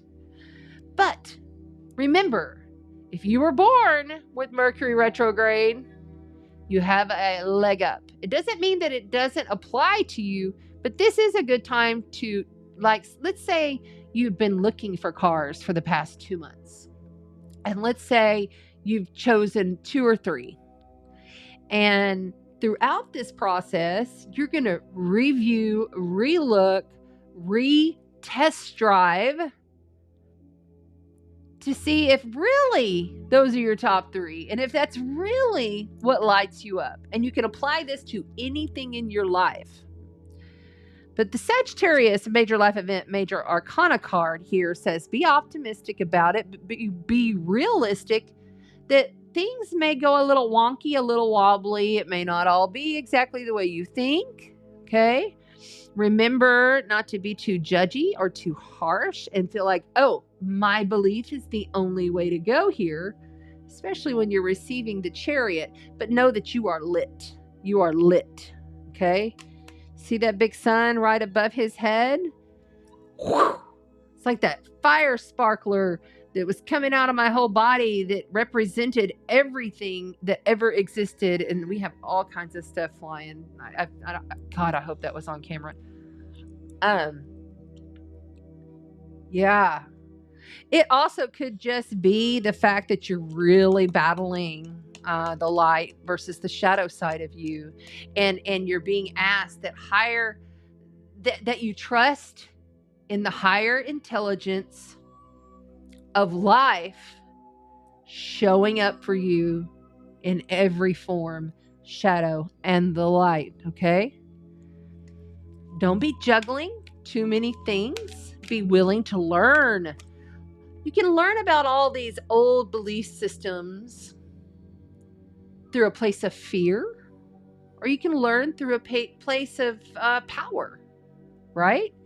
And you can realize, don't ever beat up on yourself for how you were once you realize now that you are not. Okay? Once you realize that hard line has been drawn. You most likely drew that hard line back in Scorpio season. We just started Sag not too long ago. Be willing to step up and out of the mind and into that heart leader, the heart traveler, the journeyer. The journeyer? Not even sure if that's a word. You got the Two of Swords. I had a feeling there was going to be some kind of something coming in with a two because you were juggling, or you have decisions, you have something to make. There's some kind of hard decision here that you've been thinking about, that you know that you've got to make this decision. The pressure is on. Emotionally, you can feel it, right? See right here, see these waters in the background? This is your challenge position, by the way. You see those waters that are in the background there? That's representing all the emotions, all of the gut feeling of, oh shit, I've got to take care of this, but I really don't want to. It's kind of a pain in the ass. It's not something I'm enjoying doing. See, they sit high on the throne, feeling like they already know everything, right? Look at this. Look at this. Cosmic knowledge coming out of this individual, knowing that they're at the beginning. See, that's the third quarter moon right there. That's just barely beginning. You have to make the choice. You have to rip off the blindfold, see things for how they are, trust in yourself. If you're going on a journey, if you're 40% of you are actually leaving and going on a journey. Maybe you're going on a mushroom journey. Maybe you're going on a journey to see your family. Maybe you're going on a journey within yourself to figure out what it is that is your soul purpose. I believe we're all truly figuring out our soul's purpose within the collective each other right now. Pluto is speaking. Okay. All of you groups, you communities, you tribes, I'm just beginning, and I'm a wild card because I'm at 0 degrees. So it's kind of like we're really in the unknown of what is going to die. And there's a choice here. You are challenged to make the choice. Light in the dark. Completely lit. The Chariot is a great card. It's a positive card. It's not a bad card. It's just sometimes it's really rooted in its own, my desire, my belief structure is right. And then when you finally see it and feel it and know it, that maybe this is not exactly who I am or what I was looking for. It's like, but yeah, they said, and this is what I used to think, and no, you gotta get more fixed. And it's gonna be challenging because there's a lot of mutable fire energy going on here. There it is. Ooh, Lord have mercy. Your heart's going to get broken when you make this decision. Ishito maka indu shite mu naka shite mu nake nashe. Onaye naku nashite mokai. Ramba shite mu nakashe. Unashite mokai. Ramba shite mone. Allow it to get busted wide open. But remember, when you are breaking in two, when you're feeling your heart hurt, whatever is the cause of that, be sure you took control and made the decision. And maybe you'll prevent the heartache. Let's see. Somebody may be leaving, or you could be leaving a situation or a group. The group is really coming in strong for some of you. Really, that Pluto at 0 degrees squaring over to Taurus. So anybody that's got 0 degrees of Taurus, 1 degrees, 2 degrees, you're feeling this strong for the next 3 years.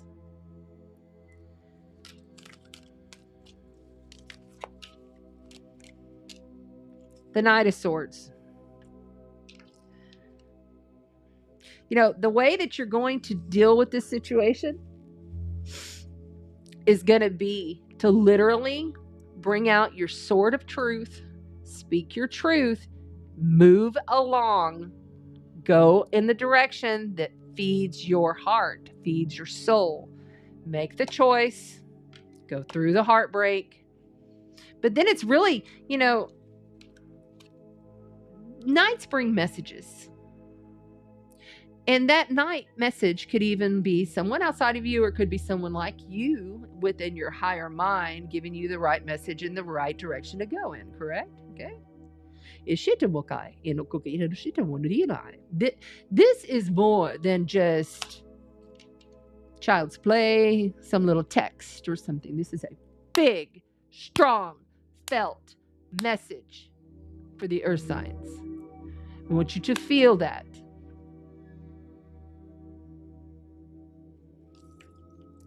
And it's almost like someone's championing you in. So you see here, you have the broken hearts card, the grief, the ultimate grief card, right? The ultimate grief card. And this night coming in after you've made the choice. The Knight of Swords is the clearest, most precise, and truthful knight in the deck, but he's also the fastest knight in the deck. This is quick. That's another thing. You are learning to come through the heartbreaks a lot quicker now, aren't you, earth signs? You've had enough of it, right? Over and over and over and over. And so now, you know, the best advice we could give you is to release yourself from your own bondage. On the bottom of the deck, you got the 8 of Swords. This is you putting yourself into your own hell. This is your own bondage right here, okay? So, confusion, illusions, things that you thought you wanted, things you thought that feel fucking spiritual people telling you it's this way or that. Stop. If it doesn't feel right to you, don't do it. You cannot go through life pleasing others. This right here says that you put yourself here, okay? So you can see her. She's in the middle of all these swords as though she's trapped. She's not trapped. She's put herself there, okay? She could effortlessly get out, but this is her own mental prison. This is her own mental torment, okay? Those straps are not tight. And she has a guide. I want all of the earth signs to please look up the crow medicine. There'll be a message for you there. So let's find out who the fuckery role is. Because apparently there's been some serious fuckery or some fuckery coming through. This is just a time you have to get through it, but I feel like that there's going to be some kind of a messenger, some kind of somebody, maybe if it's even an air sign that comes through and is like your warrior, your passionate defender, and here is what is. You know, like something's going to come through, a message of some sort here that's going to bust you out of here. But you have to remember, you got yourself here because you were confused. This is the card of confusion, illusions, delusion. Every one of these cups is full of craziness, okay? Now, maybe some of it you like. Maybe it really does fill you up and you choose one and it's like the best thing ever. But is it alcohol? I mean, I'm not dissing you if you drink alcohol, but you're just inviting more spirit, toxic shit into your body. The Eight of Swords, I don't even know why, but I really feel like this person put themselves there almost purposely in order to feel, sense, know, and understand on a deep level because of past karmic shit, past parallel timelines of things that are not resolved. So some of you literally put yourself through all of this purposely. And when you come into self-realization through the highest guidance of that, embody that realization and surrender to your highest light, these will effortlessly fall away and you'll move on and you'll figure it out. All right, so let's go ahead and see for the earth signs. What is the role? Who is the role? What role are they playing? Ghosts, spirits, apparitions, paranormal, and hauntings. You may have some kind of an attachment. Realize this, all attachments are also you, okay? Although when you're in that, you're really in it and you can really feel it. You can see it, sense it, smell it, vision it, however it is, telepathically, you feeling and hearing whatever it is, right? Okay. Be very clear. There's nothing outside of you. Nothing.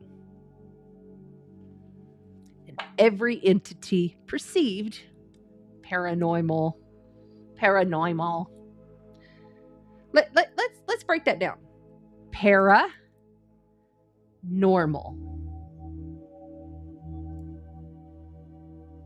It's like not normal. But maybe it is normal. Maybe that's just the fuckery of the English language. You know, look deeper. Peel back those layers. Let go of all of those putting me in the straps. I'm stuck. I'm miserable. Look, she doesn't even hardly have any emotions left. She's not even grounded in her emotions. She's just there because she's put herself there. Whatever it seems is perceived to be outside of you cannot ever hurt you. There are ways to cleanse that. If you need cleansing tools or ideas, go for it. But really no tool, no card, no smudge. I love my smudges. Oh, they smell so wonderful and they feel so good and I believe them. I love my soaps. Oh, they're like when I don't have time for a salt bath, my soap smudges me like no other. You know, I love these products because I put a lot of energy, effort into them. I'm just using this as an example.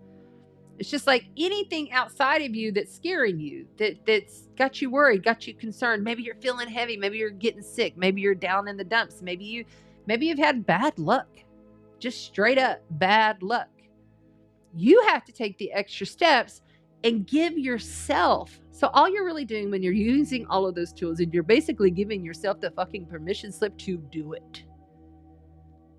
Your highest guidance is going, okay, cool. They're starting to get it now. Okay. Postcard from Spirit. Woo, just fell right on out. And it hit the ghost card. So let's see how that relates. For the earth signs, your postcard from Spirit. Dearest you, a rigid tree branch breaks under strong winds. Yet flexible seaweed survives powerfully powerful ocean swells. Right now, we gently remind you that being flexible is a good choice when faced with life's challenges. Surrender your fixed ideas to Spirit, who knows what is in your highest good and can deliver to you what you need in the appropriate form. In this moment, rather than fighting or being too sure of your way working out of this situation, be a little looser and allow for another outcome.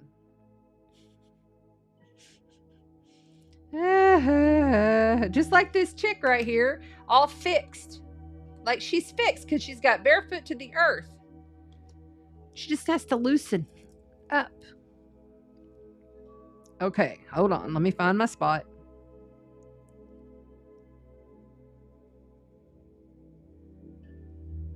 Compromise can be the best way forward if you are to learn new ways of doing and seeing. Stay aware.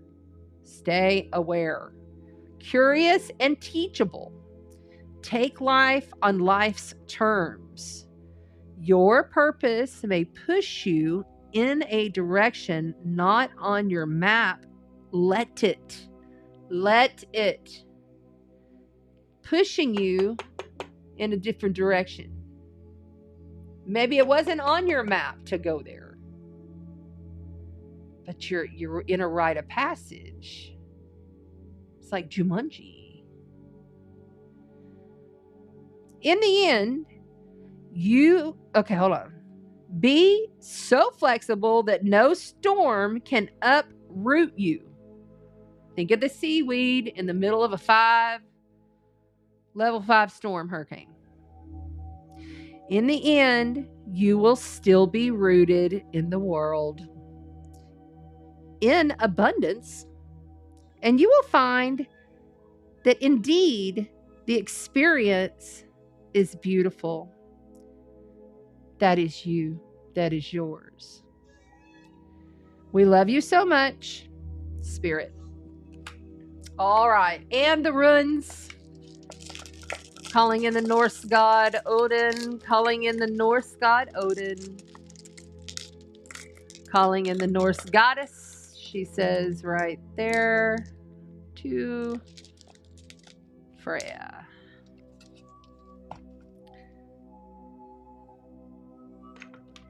Okay.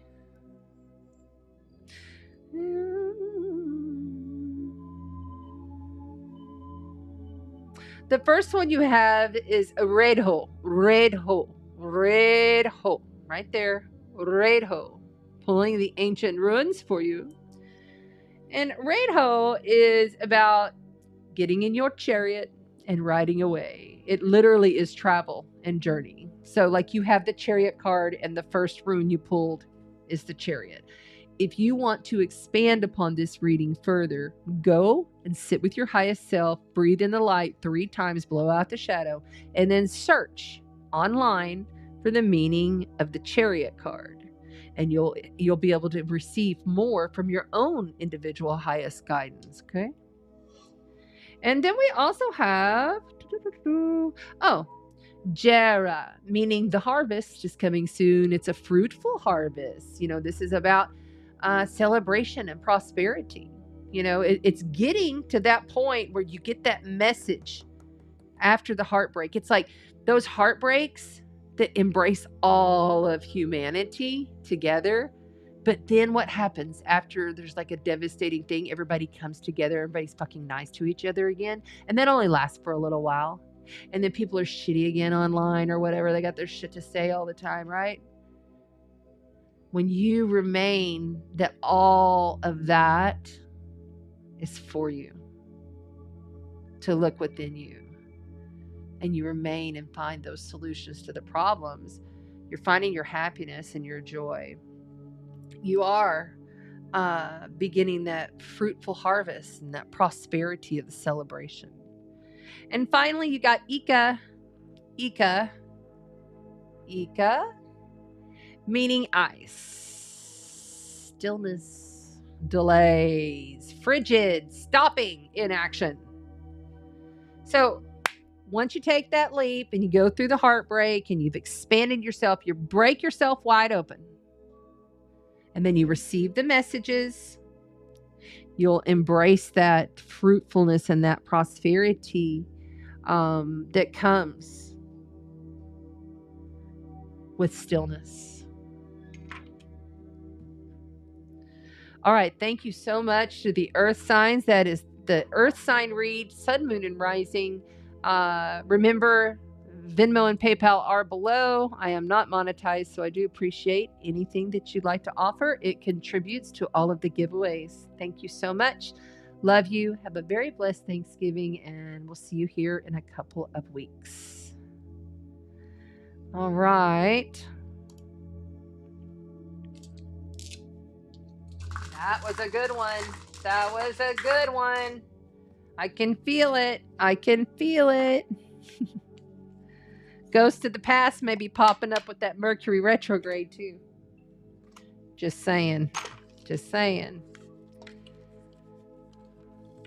Really asking you to step out of it. Move on with it. And finally, we are on to the air signs, correct? Air signs? Air signs.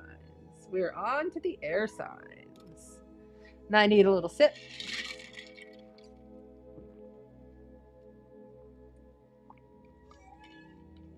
Oh my gosh. That's some good stuff right there. You're very welcome. Thank you. Thank you.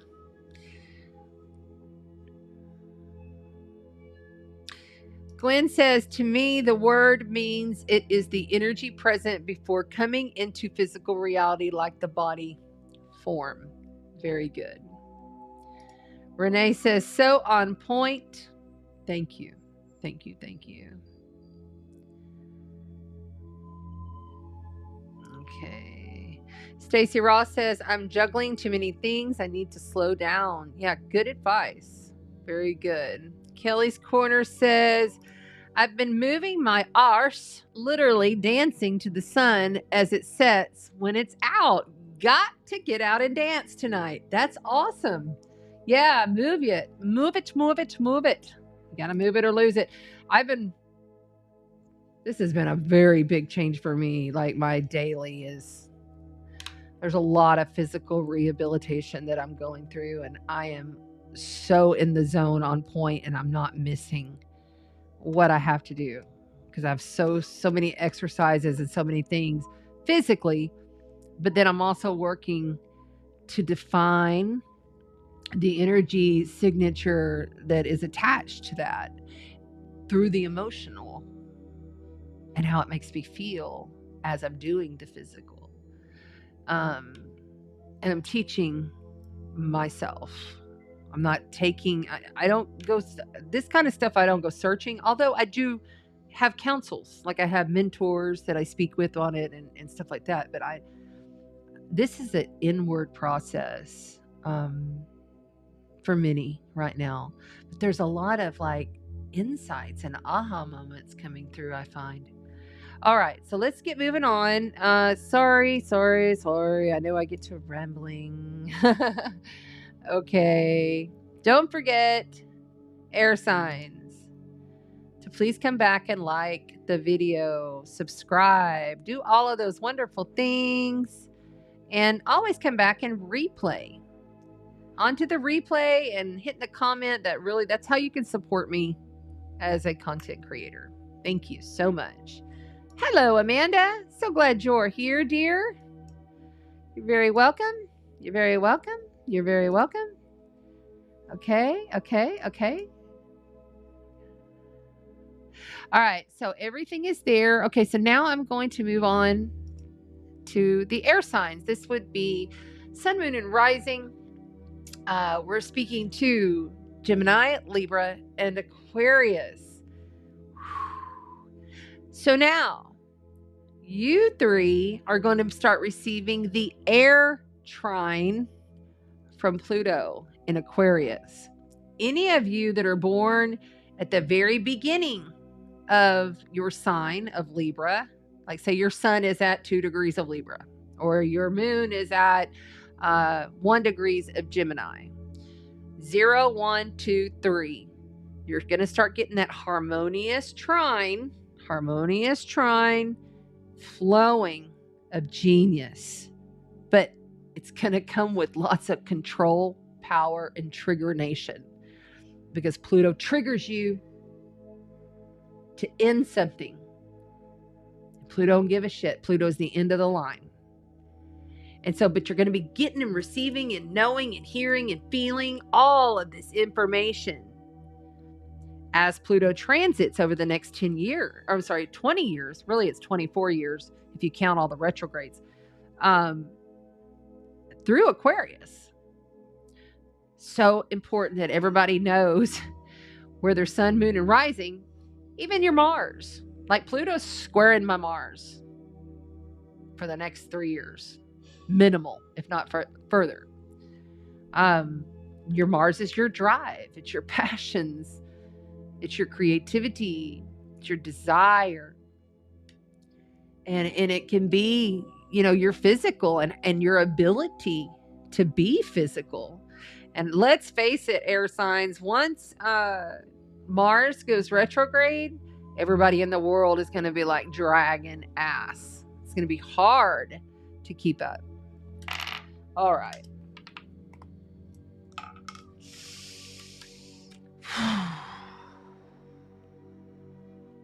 Let's just go ahead and do these tinctures real quick. Just because I feel like we need to clear for the air signs.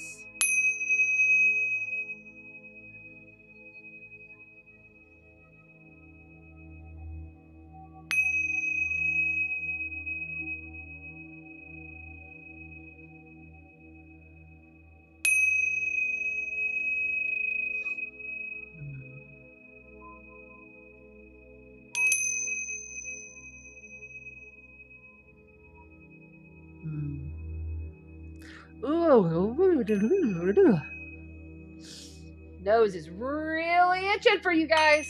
You know what that means. Put it in the comments if you know what that means when my nose itches.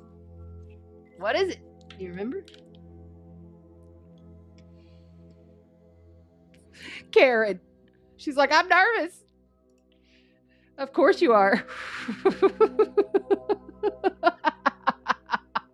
That was a perfect thing for me, because I don't always see everything, because all of your beautiful chats come through from Facebook and YouTube here, and that's funny. I needed to laugh, so that's good. Bring in more laughter when you're nervous. Okay, live restricted for some audiences. Okay, that's fine. Whatever, I don't care.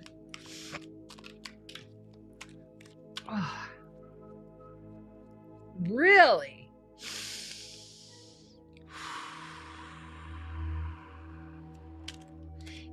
Normally when my nose starts itching, and I've had people message me after the read, they received an inheritance, or they received some kind of like maybe a raise or a big payout or a lottery ticket hit or something like that. Some kind of monetary boost comes in. Maybe they, you know, kill it in the stocks or the Bitcoins or whatever, you know, some kind of something comes through for some of you.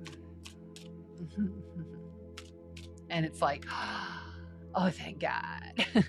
You know, but it may come through in a way that feels uncomfortable to you and you have stress about it.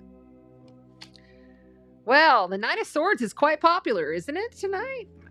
4 different decks, and the Knight of Swords has come out at least 2 times. Very interesting. So this is the card of anxiety. This is the card of staying up at night. This is the card of, I don't know what to do. I'm worried about this situation. How will I be able to improve this situation? I'm not clear on things. And it bothers me deep inside. So I stay up at night and I'm like thinking about it, worried about it. Staying in the fear frequency. This is mental energy of lack. But this is the thing about the 9. You've come a long way. You know, the 9 is kind of like the end of the road, because once you get to the 10, it's over. you know, but this is all your communications may have even been blocked. Like you feel like you can't speak, or there's something that you can't say that you need to say. Okay. Followed by, I'm holding these upside down. Followed by the King of Swords. Well, there you are, air signs. Look, that is you sitting loud and proud and in your power. Okay. You're challenged to sit in your power and be the all-knowing person that you are. Let go of the humility at this time. You know, don't, oh, I don't want to say that because it might hurt that person's feelings. No, this is the time to do what is right for you. Break out of the cage from the past. You know, you must liberate yourself from that cage and sit tall in your throne. And I'm going to tell you, the King of Swords, he's all mental. Like the Queen of Swords, she's mental, yes, but she's more embodied in her emotions. She's mastered the mental body that is connected to the emotional body. But the King of Swords, he doesn't have a lot of emotion. He's kind of harsh. He's kind of like, and he really knows it. Like he knows his creativity. He knows his self. He's very empowered. He tames. Like, see, the dragon is like his dog. Like, seriously, look at that up close. It's not coming in as clear as I'd like. There it is.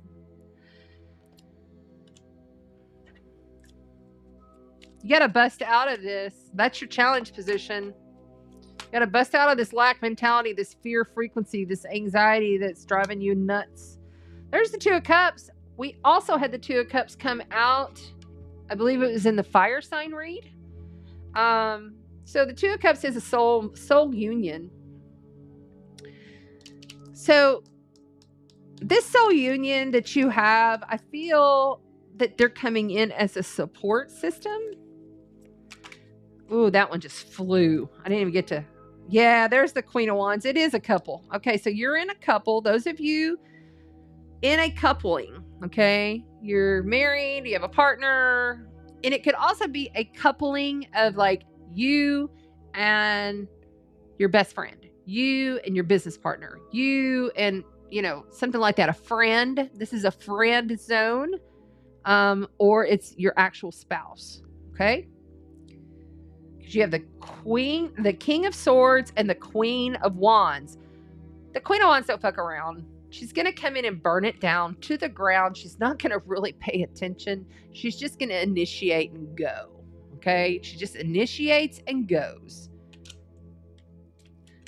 This union that you've been so concerned with, that you're so worried about, that's like, oh, how do I handle this?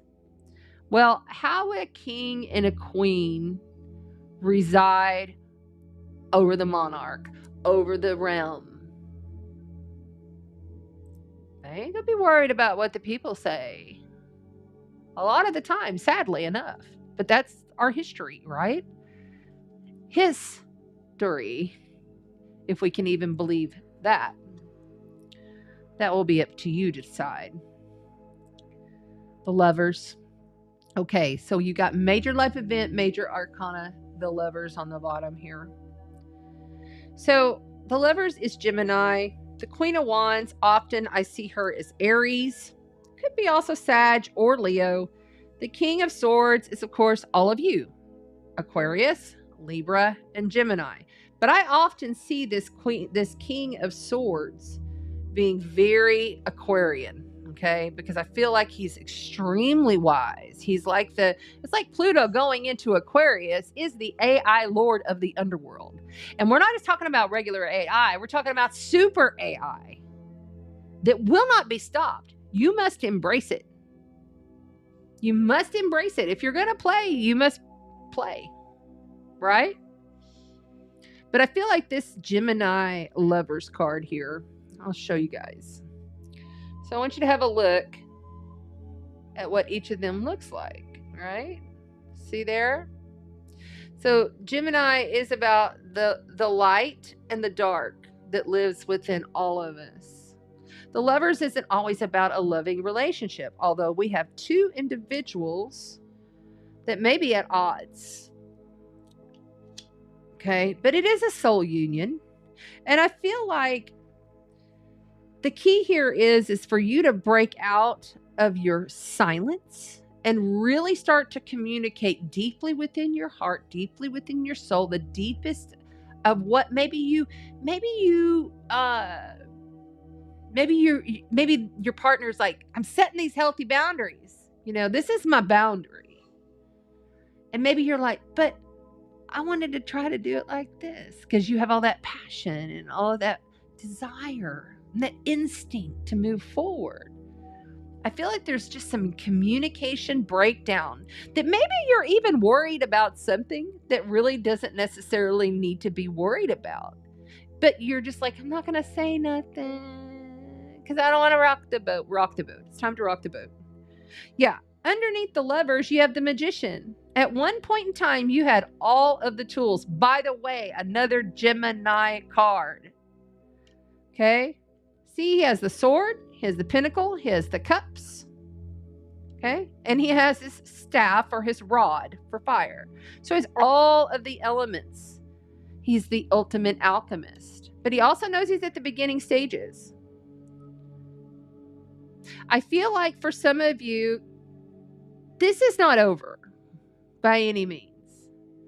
But I feel like you need to speak out more of your truth, of how you feel from the heart.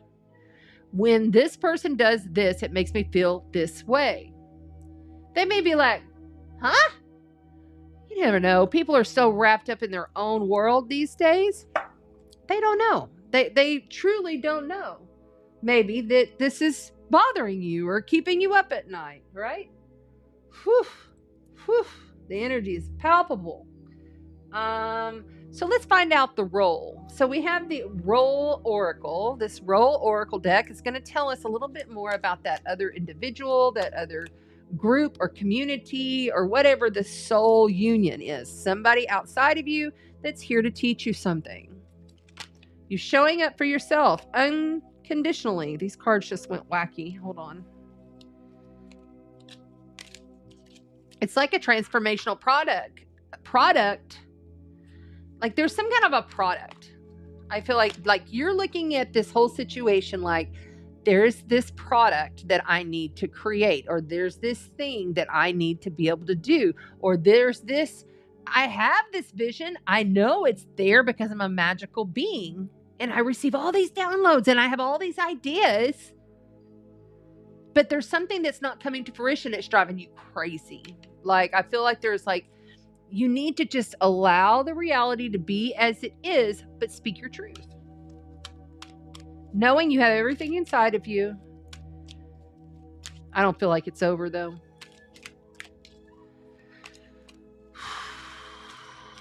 You must have the strength to thrive in all conditions, air signs.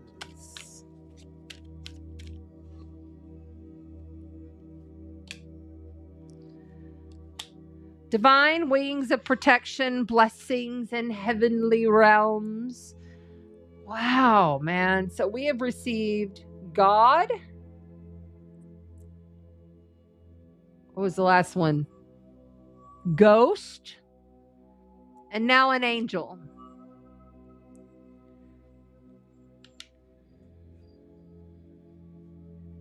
So I'm going to speak to something that you may not agree with, but this is what's being shown. So I want you to really get this. If you are a fifth dimensional being, which I don't even like using the word fifth dimensional, but how else are you going to describe it, right? I'm just so over all of it. If you are a higher dimensional being, you've been on this path for a while, you know you're spiraling up. You know who you are. Most of you that are here, you're here for a reason, right? Because you're here knowing that I'm speaking to you as you, right? But remember, archangels and angels were created for the 3D realm.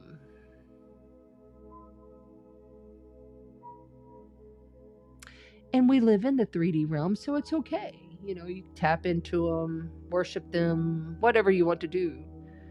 But I want to remind you, on a higher consciousness dimensional level, as our DNA is getting activated by all the photonic light that's scientifically now proven coming into the planet, speed back the video and you can see the actual website that I showed this.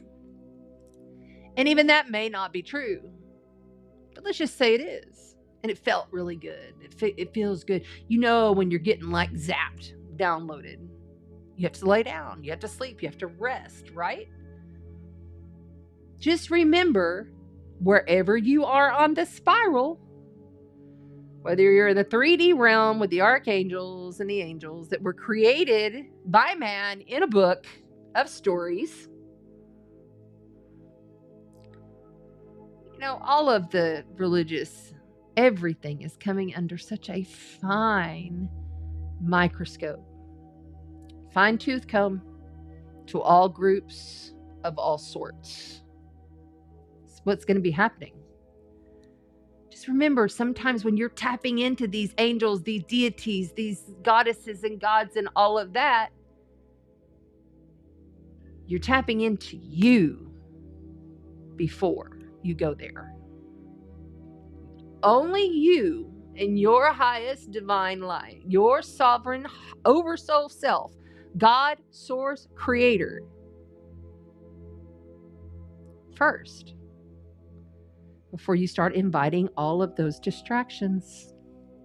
And trust me, darlings, I've learned there are distractions. Let's also pull from the runes, calling on the Norse god Odin for this ancient wisdom. What do the runes have to say? Ushete wo nakahai.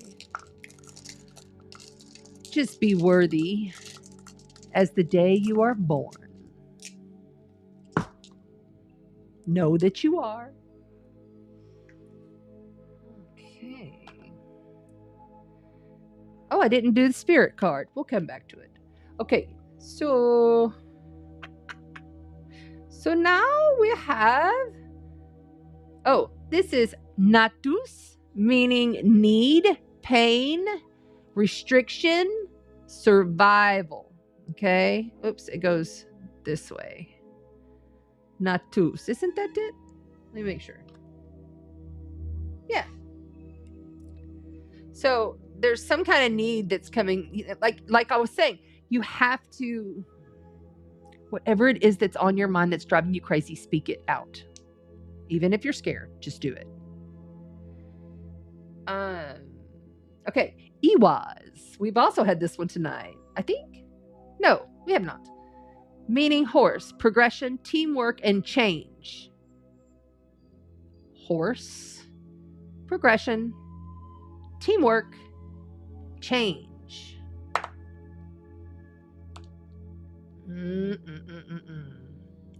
So that need to stay in that survival mode needs to really change. That's what I feel.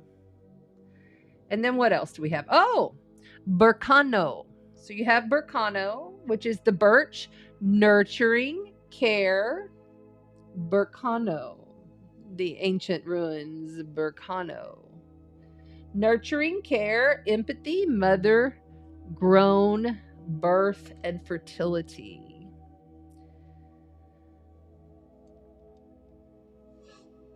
I feel like sometimes air signs, you don't give yourself enough nurturing. You don't give yourself that love. Remember to love yourself and know that you are just as worthy as the day that you are born. And what is birth and rebirth? It's death. And we are in a death cycle all of our lives from the moment we're born. And a postcard from Spirit for the last card of the night for the air signs. Jesus. Those just went flying. So we're going to take from this stack. Very particular cards tonight. There it is. And that's 2 of them. Of course you air signs would do this to me.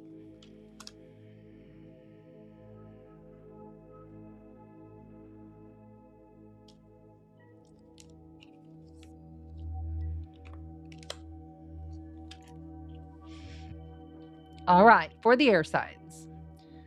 Dearest you, did you know that when you stop fighting and accept everything exactly as it is right now, miracles start to happen? There is a freedom in this kind of radical acceptance. Let go of unrealistic expectations and see things as they really are, not how you'd like them to be. You'll be surprised at how everything seems to fall into place. When you refuse to accept things, life gets messy. You act messy, and your world stays in chaos, tension, and disarray. But don't try to force a change or manipulate the circumstance. Instead, learn about what is in front of you and face it with your eyes fully open. Then you can decide to stay or go, sink or swim, move or stay. We're going to say move or stay still, because there's a big stillness. Acceptance is the key to the freedom and opens the door to the real opportunities waiting to be discovered. Set yourself and others free. Loving you so much, always and forever, Spirit. Loving you so much. So, speak your truth. Speak from your heart. Set yourself free. Set them free. It's such a small little thread of BS that you're holding on to, but it seems to have been created as a larger thing in your mind. And yeah, it's stacked upon stacked. And remember, you're not the only one creating in your realm.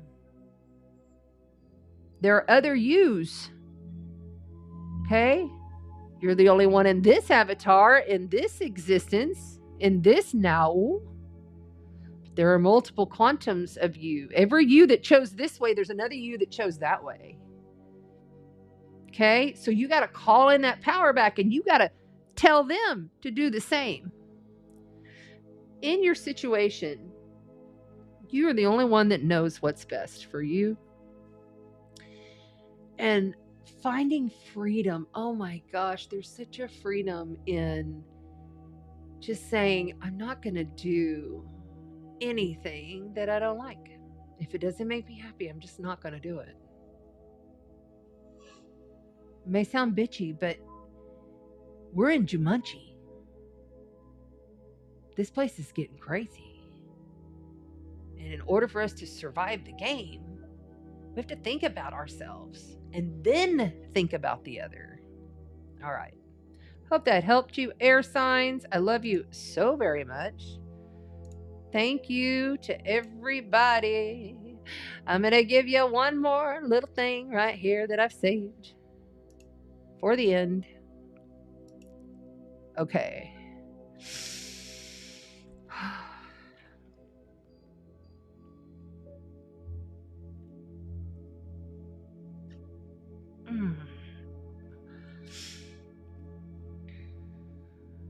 I want you to really take this in. And if you have not, why do I keep on having Sandra Isis popping up on the screen? Although she's got some killer oils. Y'all go check it out. In fact, I'm wearing, I can't remember her Lemurian oil before I come on. And it's beautiful. I put it across my hands, has a little sparkle, and the energy is just bamming. Okay. She was last month's sponsor. And we have a really good sponsor lined up coming. Already got all the gifts. Okay. So I want to put this. Okay. I want you to really understand this new moon is conjunct that great attractor. And see how the lines of everything is flowing, being sucked into the dark hole there. You see that? Everything is being sucked into that. And that's where we're at right now in the cosmos. This isn't the astrology. This is the cosmology, which is very different. Utilize it to your advantage, okay? Wanted to make sure that was there so you could take a screenshot so you could remember that this energy is powerful. You are a light bender. Bend your reality. Let the light, just sit back and let the light do the work, okay? Just sit back, let the light do the work. Don't make it so hard on yourself. Let the light do the work. Okay, let the light do the work. All right. Okay. Don't forget to like, subscribe, share the video, come back and comment on the YouTube replay. All of my information is below. If you would like to give a cup of coffee, I really appreciate it. I'm thankful and I'm grateful. I'm very grateful to be here because I wasn't sure if I could make it through this without being in so much pain, and I'm doing fabulous because I'm taking back my power because I know I'm already healed. Okay? All right. It's not an easy road, right? But we can do it. So I'm going to say goodbye to everybody on TikTok. You can always catch all this replay and everything you would like to watch from all the readings and everything on Chanda Sparkle's YouTube. Have a good night. See you next time. Bye-bye. Hey, not too bad. I got one gift. Wow, cool. It never happens. Okay, so cool. Thank you so much, everyone. That's right. Replay. Be sure you hit that replay. There we go. Perfect, perfect, perfect. I love it. I love it. Yeah, so cool. All right. Remember, this great attractor with Mercury retrograde is all about restructuring, because Saturn is about structure, right? Restructuring your truth, your beliefs, and admitting to yourself that you may not be right on some things. Being open. And knowing when, laugh, giggle. When that stuff comes up, it's like blocking you. I want you to remember, oh, look how creative I am. Boy, I'm a kick-ass creator. I'm just creating all kinds of shit that I'm going to have to walk through. Optimism. That's Sagittarius energy right there, baby. Love you. Happy Thanksgiving to everybody. Thank you so much for being here. We love you. I've missed you too. It felt so good to be here. I'm so happy. Thank you. Love you all. Have a blessed Thanksgiving to everybody in the U.S. and to everyone else around the world. Walk in the light and spread the sparkle. Good night. See you next time. 2 weeks for the full moon coming up. Full moon in Gemini. All right. See you in 2 weeks. If not sooner, I may pop on. So make sure that you've subscribed to the YouTube channel and you've hit that bell, the notification bell, so you know when I'm popping up. Because if I'm just feeling high and great and I've got something to say, I'm going to start doing that really off the, like, just whenever, you know, or I'm going to upload things. So, but this Tuesday night thing is now going to be every 2 weeks. Okay. Walk in the light and spread the sparkle. You are the God spark. You are the creator. No one else is here but you. Look through your prayers. Be that high definition periscope. Right?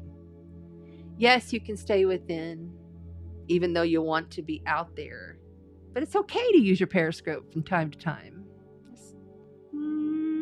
Just go up and peek out, and you'll see yourself. Love you.